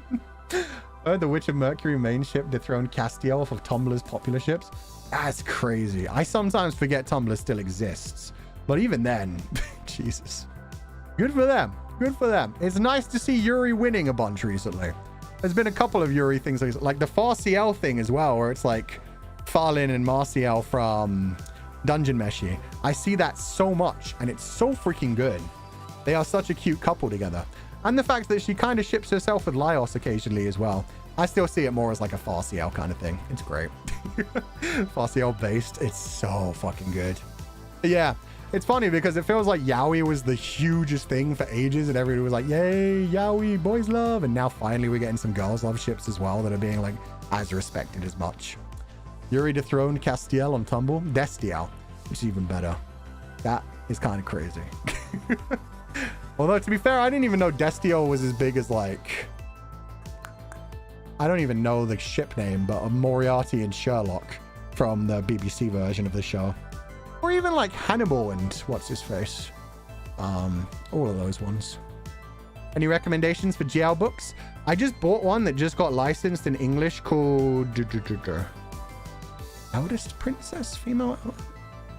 Something. Oh, god damn it. I think it's female. Fuck. Eldest Princess. Oh, yeah, it is just Eldest Princess and Female General. So Female General and Eldest Princess, it's now available to buy in English. I've heard that's one of the best Baihe, which is Chinese girls' love novels. The first volume is coming out in September. So you can pre-order it now and get it like ready to come to you. Other than that, I don't really know many books. So if you want a manhwa, Pamen de Kushi is one of the best Yuri, like girls love stories I've ever seen. It's just a really cute little webcomic, which is really sweet and full of adorable art. There's a bunch of Baihe that hasn't been translated yet that I've heard have been amazing, so hopefully there'll be more in the future. trying to think of the really... Oh, Bloom... Is it Bloom Into You? Let me check. Bloom Into You. There's a bunch of like fan service. Yeah, Bloom Into You is the very romantic one. Bloom Into You is an anime, but there's also a manga. Well, I mean, it was a manga first. There's a manga called Bloom Into You. It got turned into an anime, but there's also a light novel adaptation. That one's Girls Love, and it's a really cute coming of age Yuri story. There's a bunch of like basically porn with plot ones, but I won't bother naming them. But if you want to know like a bunch of porn with plot ones, just basically follow Seven Seas. Seven Seas have translated quite a few where it's just like, oh no, my boyfriend's being a dick, so I guess I'll fuck this other girl instead. We in our girls love era? I've always been in my girls love era. I like girls love, I like boys love, I like romance, but yeah, as long as it's romance, I'm happy. It's just, I don't know, man. It's like different styles. Like when I like boys love, I like it angsty. I like it full of murder. I like it dark and twisted and fucked up and psychopathic. When I like girls love, I like all of those things as well. But then I also like just the really soft, cute, emotional ones where it's just like modern day girls falling in love. And then with normal romance, it honestly just depends as well. Sometimes I like the fucked up toxic ships, and then sometimes I like the full on. Like some of my favorite movies are romance ones, like The Time Traveler's Wife and About Time. It's a lot of time travel for some reason. Maid of Honor and shit like that. But yeah, girls love, boys love, romance. It's all good. It just like depends. Oh, that's one that's coming out in English soon. Oh fuck, no, that was just an audio drama. There's another By Her one, which is apparently just about like a really toxic relationship between a female boss and her employee, a female boss and her employee. But an audio drama came out for that like 3 months ago, and everybody was freaking out about it because the art is just so highly sexualized, but in the really good like Chinese art style way where it's like heavily detailed and like the colors are really contrasting. It's gorgeous. Ah, man, they just need to license more By Her. That's what I've realized. Sorry, I got distracted again. Noeen, thank you so much for donating the food funds. I was about to go to sleep, but I woke up when you said Sky. Yeah, even somebody, when it came to the meet and greets, was like, I can't wait for you to play Sky. And I was like, yeah, I got permissions for that. Unfortunately, the permissions came in while I was away. They do. I want Pretty Women on my shelf. Yes, exactly. Rang, thank you for donating the full funds. Excuse me, sir, but I love that you are the greatest, the best, perfect, satisfying, genius of Taku Fuchan. So proud of you. World best storyline and voice acting every time. What's you? Thank you. I always cringe when I reread these stories. I can't believe I had the old versions. Oh, I can't believe I had the old versions of Sunny's chapter and that chapter. I definitely had the regular version of the Karnas chapter. I'm such an idiot. As in hardcore bisexual, give me women. Exactly. As a hardcore bisexual, give me anything. That's why I love like all of my ships where it's like, hey, you want some Fulgur? Hell yeah. You want to throw some Avidia in there? Hell yeah. There's about to be another man thrown into the mix. There's also two different... Oh my god, I wonder if anybody's going to do a Shepherd version of Avidia. Because we have an Avidia that's like Archivist version and an Avidia that's Legatus version. If there's a Shepherd version of video, that's going to go fucking crazy. But yeah, all my self-cess ships are always funny as shit. I also noticed that when I talked about liking that fan art and sharing it on the 18+ channel on Discord, we got a lot more bisexual Saibusi art in like the last week or so. It's been crazy. There's somebody who just did a work in progress today. Let me see. It's definitely still in my likes. One of my recent likes. Let me name and shame them real quickly. Tell them just how happy I am waiting for this piece of fan art. Ah, there we go. Dollix! So yeah, a lot of people who don't normally draw like adult or spicy art have been drawing like spicy art recently. And this one, which is just a work in progress, has, oh my god. Archivist looking incredible, taking Lechan from the behind, while Lechan's on top of a video at the bottom, and I'm just like, Jesus Christ. That's gonna go hard when it's done. Anyway,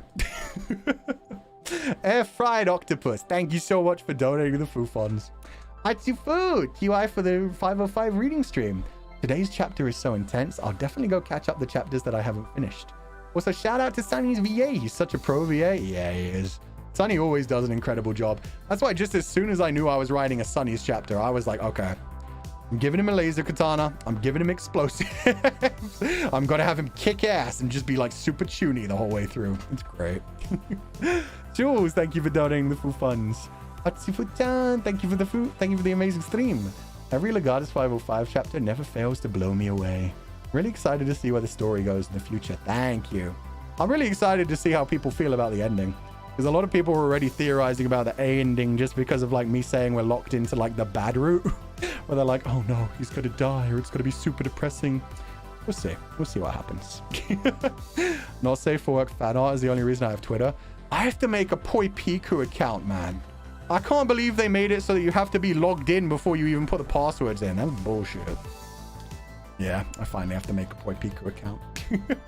Got away with it for so long. Alba Shizuo, TY for the stream for China. Sunny's VA is so cool. The screaming, I'm impressed. Yeah, it was the death bit for me, but yeah, the screaming and grunting was really good as well. Can't understand some parts of the story, so I'll rewatch it when the VOD is up. I have to discuss and theorize with Sheepies. I can't wait to see your discussions, because yeah, Alba Shizuo, when you did like the huge long list of like theorizing parts, I remember I actually retweeted that one because it was just like, there were so many good theories. I know you had some good theories about like Iris Park and some of the other stuff that was going on. Some of like the metaphors that were being used here and there, you read into really well. Thank you for that. I had so much fun doing that. Hope one day you can make a not safe for work account. I would get cancelled so quick. If I was allowed to openly comment on like my Saibusi tag, I think people would very quickly be like, dude, you need to get out of here. Are we going to skip the fact that Legatus tore off Solace's nose with his teeth? Badass, right? He was technically holding himself up off the ground by biting into Solace's nose. Yeah, that's cool. And then he finally ripped it free. That shit was insane. Glad you caught that. Yeah, him just talking about taking a chunk of flesh. And then when he actually spat it out of his mouth, he was like, oh, that's a nose over there. Okay, back to the old super chats because I hadn't done the beginning ones. Appalef, thank you so much for donating the foo funds. Ooh, there's a book called The Ones Who Walked Away from Omelas.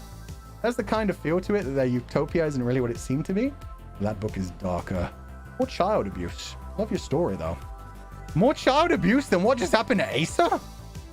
Damn, I'm impressed. I might have to check it out. Hearing like, oh, it's a utopia that isn't what it seems and it involves like child abuse, I just kind of imagined The Promised Neverland. Wonder if it's similar. Just a very aggressive smooch, however. Bro really said, got your nose. He did say he thought he'd be a good teacher. He was just getting into his dad joke arc. Omelas is dark. Ooh, interesting. You're the type of person to be on Book Talk? I'm not the type of person to be on any type of TikTok, but I do like books. I like hearing people recommend things. Sometimes they drag me into things. Sometimes I end up buying a book just because someone's like, oh, this is so good. This is the atmosphere it creates. And I'm like, I'll buy that. Sometimes I never read them. Claudines, thank you for donating the foo funds. Futan, brilliant writer. Oh, thank you so much. I'm so glad you enjoyed the chapters. Sweet Tori. Atsufuchan, this is my first time watching a Legatus 505 reading stream. I've had to be VOD gang for the last few, and I'm so immersed. Job well done. Thank you so much, Sweet Tori. I'm so glad you enjoyed it. I had so much fun. Like I said, I've been waiting to like talk about some of these revelations forever. Like the things that it just straight up spells out, where it's like, hey, here's what actually happened with the fall. Considering we've been talking about the fall forever. Other things that we've been mentioning forever that I'm like, please, just let me reveal them. Is like the warning he keeps getting in his eyes in modern time, and then also the slaughter in the slums. I'm glad that those things are going to be out eventually. You'd hate Book Talk though? The recommendations are...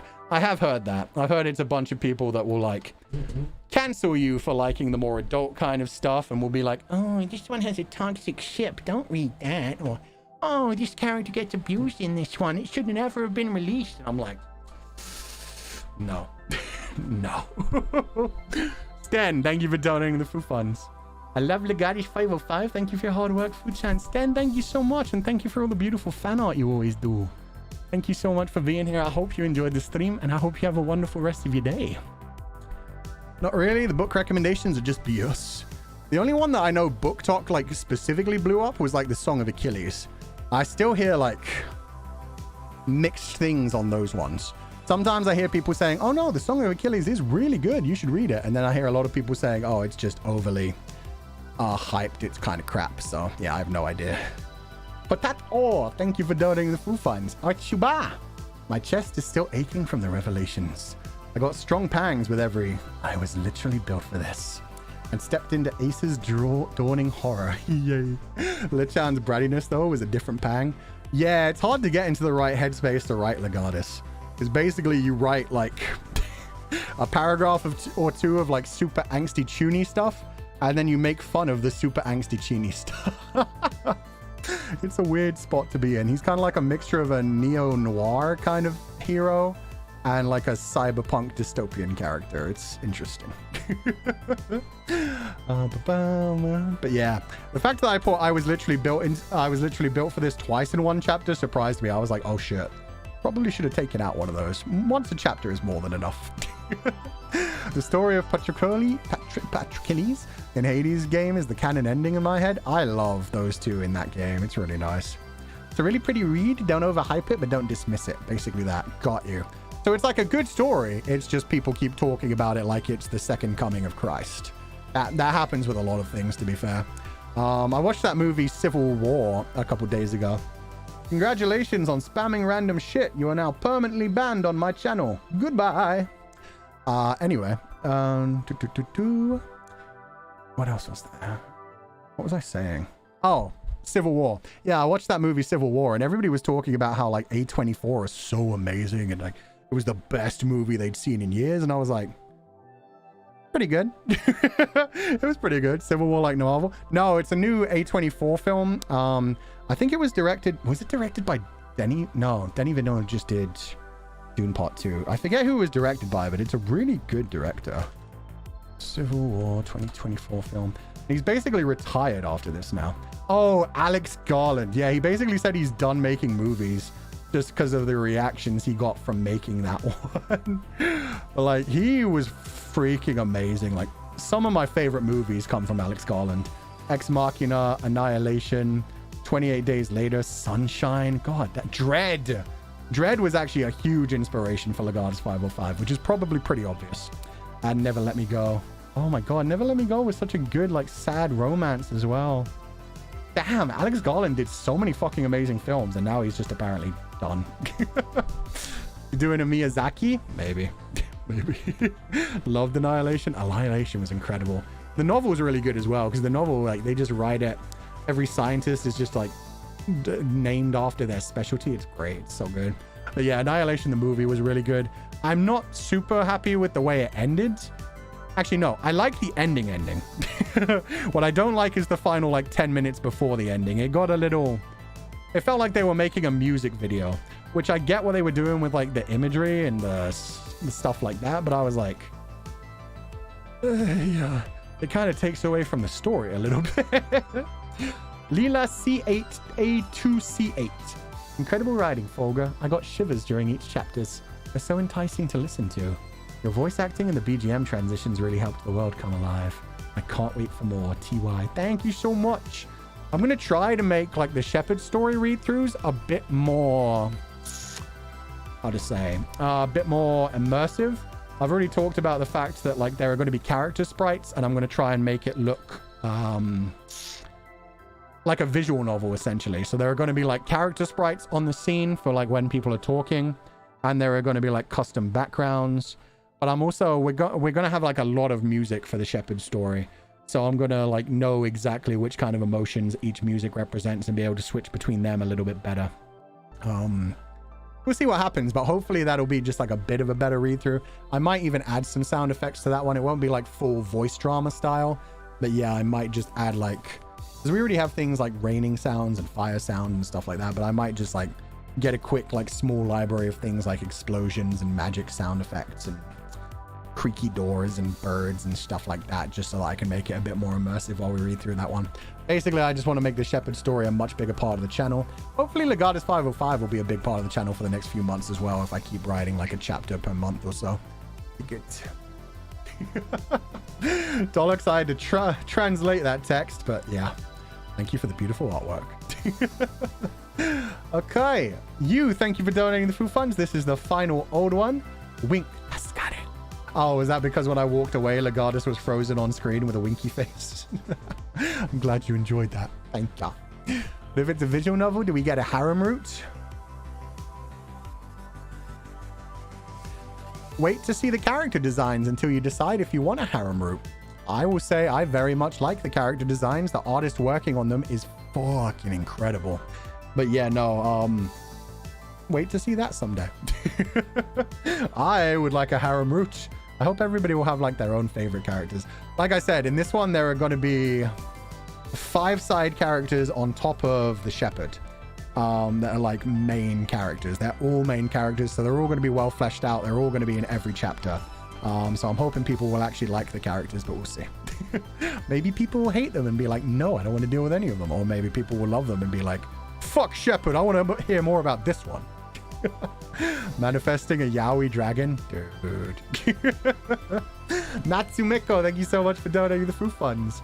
Did someone get barred from entering the not safe for work kitchen on Poipiku? Yes, and it was in fact your fan art, which made me realize I was banned. Not banned, they've changed their settings so that you have to be logged in and then do the password to get in. Yeah, your recent one where it's something about milking, I haven't seen it yet. I clicked on it, I put in the password, and it was like, good job, you got the password. Now create an account to open the image. And I was like, fuck you, I don't have time for that. I just want to see the spicy artwork. Why do I have to log in? Oh man, I just hope Ignis is part of the story. Technically, Ignis is part of Legatus 505. Very different Ignis, not a Funiverse character. Ignis Canis, now that we have his full name. Iggy! I'm glad I dropped that as a hint. Step, thank you so much for donating the food funds. Oh my god, big donation. Thank you so much.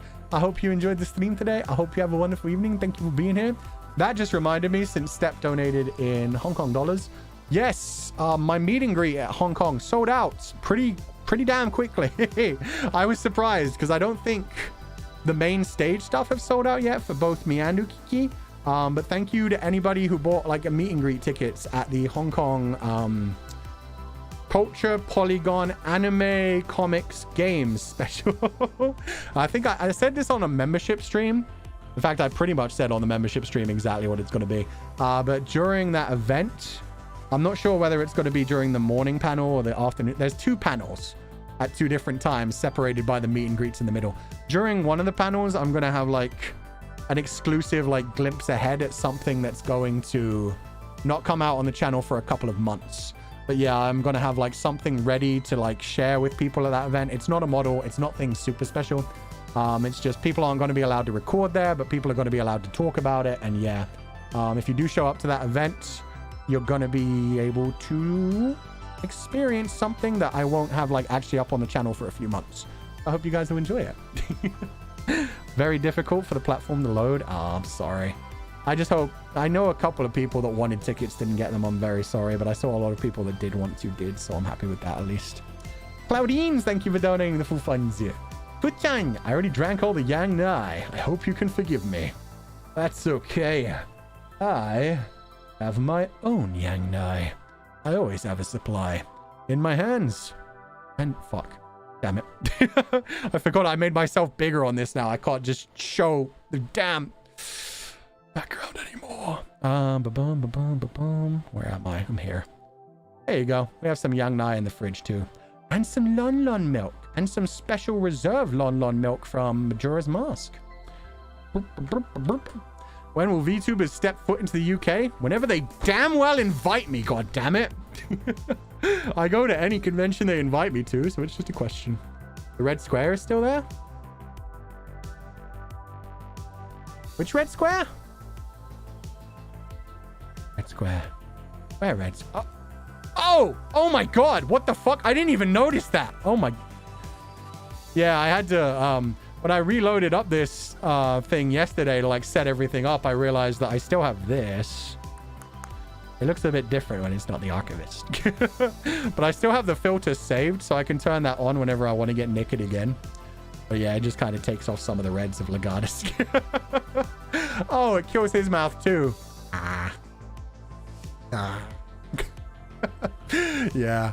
But yeah, I forgot to get rid of the red square. Let me get rid of that for now. We might need that in the future, but not right now. Oh my god, yeah. Should be all Gucci right now, I guess. I tweaked the R18 setting. Ah, don't worry, Natsumeko. I'll make my own account. Because a lot of people have it set so that you can only do it if you, like, sign in. So I'll fix that. I'll make an account. I like to see spicy artwork. Looks like a censor. Who knows what it was hiding back there? Some of those book titles, man. You never know. Whenever I want to get naked. Yeah. Natsumeko, in fact, who's in chat quite active right now, made me a Kalkini asset. So I no longer just have a Virgin Killer sweater asset. I also have a Kalkini asset. And a cow. It's like a one-piece swimming suit asset. There's a couple different things. Use it now? No. Now's not the time. Today's Legatus 5. That's definitely for like a Zatsudan stream. That's for like a nothing's really going on. Let's do some silly shit. Thanks for the service. Milking time! Get out of here, Yanez. I control the milk pump. Nobody else. I get to decide where it goes. But damn it, put that away. But I also... Shit, yeah. I mean, we do have the... I've talked about this before. It's fine. I mean, in the forest, we literally have the giant keg that a sheep is, like, strapped into. Constantly providing milk for everyone, so... Guys, are we weird? Are we weird in the sheep pile? I'm starting to think we're a little bit unusual. We cringe. Should we be free? You're asking this now. True. I brought this upon myself. Like Oshi, like fanbase. Okay. With that said, we are going to end this stream now. Oh, shit. Sorry, I got one more. Oh. I got 2 more super chats. I'm blind. So, oh my god. I haven't read Streamlabs in so long. I have Streamlabs as a thing. Grey Wolf. Thank you for donating the food funds. Love the new chapter so much. I love Lechan, but he's such an asshole for kids. He's a good teacher. He just has his own teaching style. Thank you for the angst foo. Oh no. I said foe and I almost read it as toe. Thank you for the angst foo, sir. This night has been wonderful. I'm so glad you enjoyed it, Grey Wall. I hope you have a lovely evening and thank you so much for being here. Joyce Lier. I'm glad I got your meet and greet this time to see you, Fuchan. Thank you. I can't wait to see you at Culture Polygon. And yeah, we're going to have meet and greets at Phoenix, Arizona as well. So if there are any more American confidants from down south, that's going to be available too in a couple of weeks. I don't know when. Good teacher is a murder hobo. Hey, what you do outside of class is no big deal. It's fine. Potato. We take turns in the sheep milker, right? Right.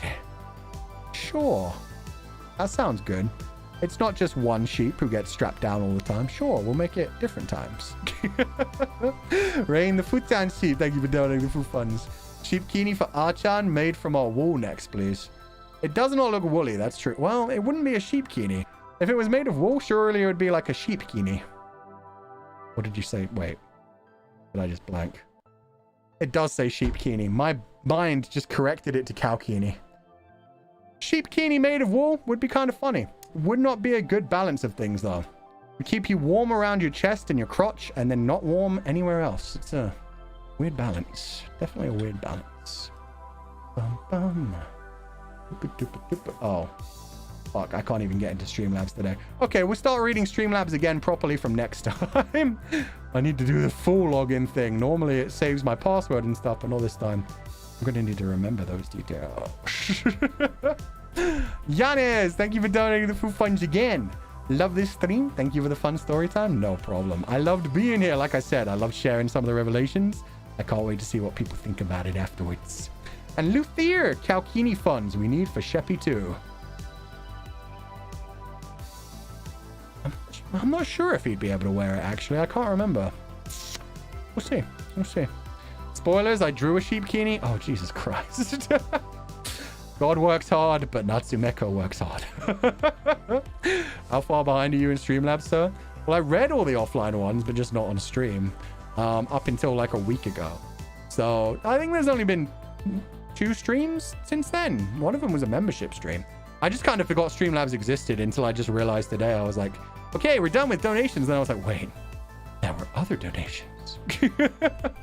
I sent one in. You sent in a sheep candy too? Oh, God.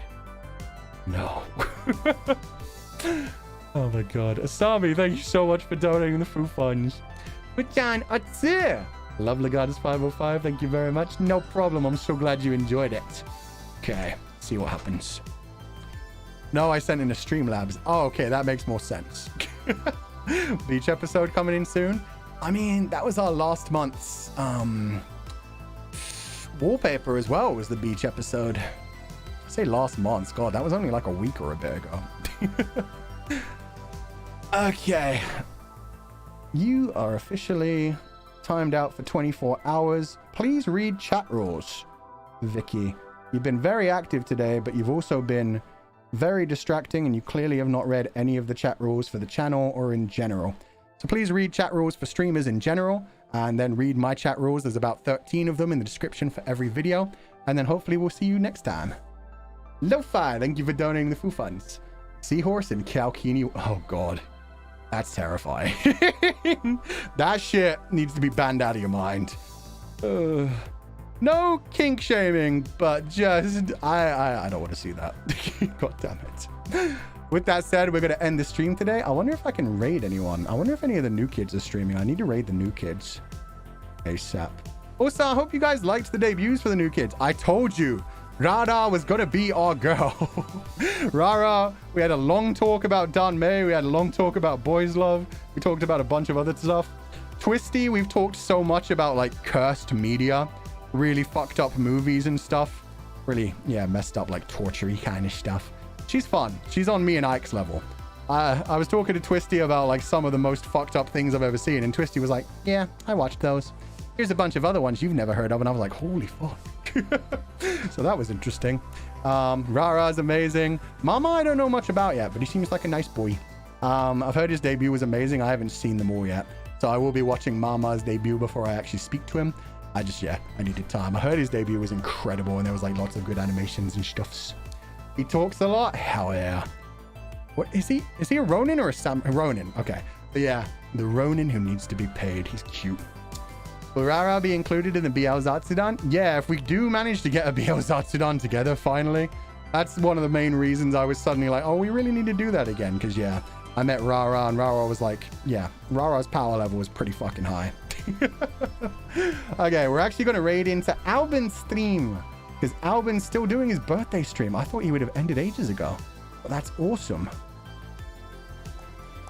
Just making sure it wasn't lying to me. It wasn't lying to me. Yeah, we'll raid into Albin Yang's birthday stream. So go tell Albin Yang happy birthday. Tell him how amazing he is. And yeah, we're looking forward to our collab later this week. With that said, thank you guys so much for being here. Oh shit, I almost missed one as well. Yoko, thank you so much for donating the food funds. Achifu, TY for the stream today. It is too comfy. I fell asleep after the story reading time. TY again in the meet and greet and anime impulse. Oh, Seattle. Sorry, every time I see AI SEA, I get the anime impulse right. And then I read the SEA as Southeast Asia. And I'm like, anime impulse Southeast Asia. Anime impulse Seattle. Can't get the meet and greet tickets in Hong Kong event again, but I'll enjoy the main panel part. Oh, I hope you enjoy it, Yoko. The main panel should be a lot of fun. Like, yeah, we're doing an escape room. I know they talked about that. I don't think they talked about the other things that we're doing. But yeah, there'll be some nice surprises for everybody who shows up to those. Like I said, in one of them, I'm not sure which of the two, but yeah, I'll be like showing something that won't be actually on the channel for a few months. So I hope you guys enjoy that. With that said, I'm going to end now. I'm not going to do membership readings today, which is just because I was feeling fantastic until about 15 minutes ago. Now things are getting a bit tight. So I'm going to head off a bit early. I'm just going to do a normal outro, but I will play the proper non-loopable version, but it actually ends well. Oh, I also have the full theme for the Shepherd. We'll play that some other time. But yeah, I have the full version of the theme. It's just over 3 minutes. So I'll share that next time we have a chance. Thank you everybody so much for being here. I hope you have a wonderful evening. Thank you for joining me for a Legatus 505 story. As always, do not be led astray, my confidants. The new schedule is up on Twitter. Feel free to check that out. We've got a lot of streams coming this week.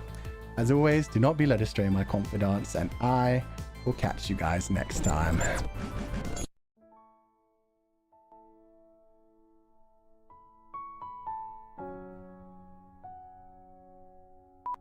Oh. I meant to put on the echo button, but I instead pressed the bleep button. I'm sorry for you. That was wrong of me. I should never have you. It was an accident. It won't happen again, I promise. He says, even though he lies as easily as he breathes.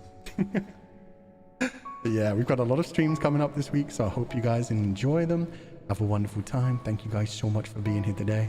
And genuinely, thank you to everybody who joined the membership, who gifted membership.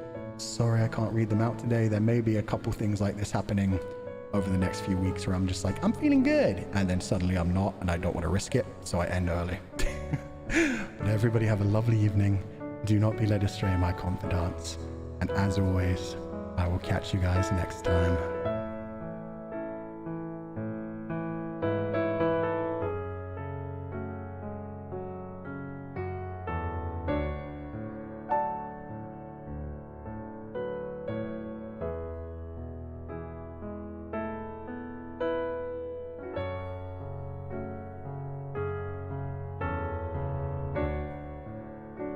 Enjoy this outro while it still exists. This outro is here until the Shepherd debuts. Once the Shepherd debuts, we're gonna have a new outro. So enjoy this comfy bedroom for the last 2 months or so. Have a lovely evening, everybody. Bye bye.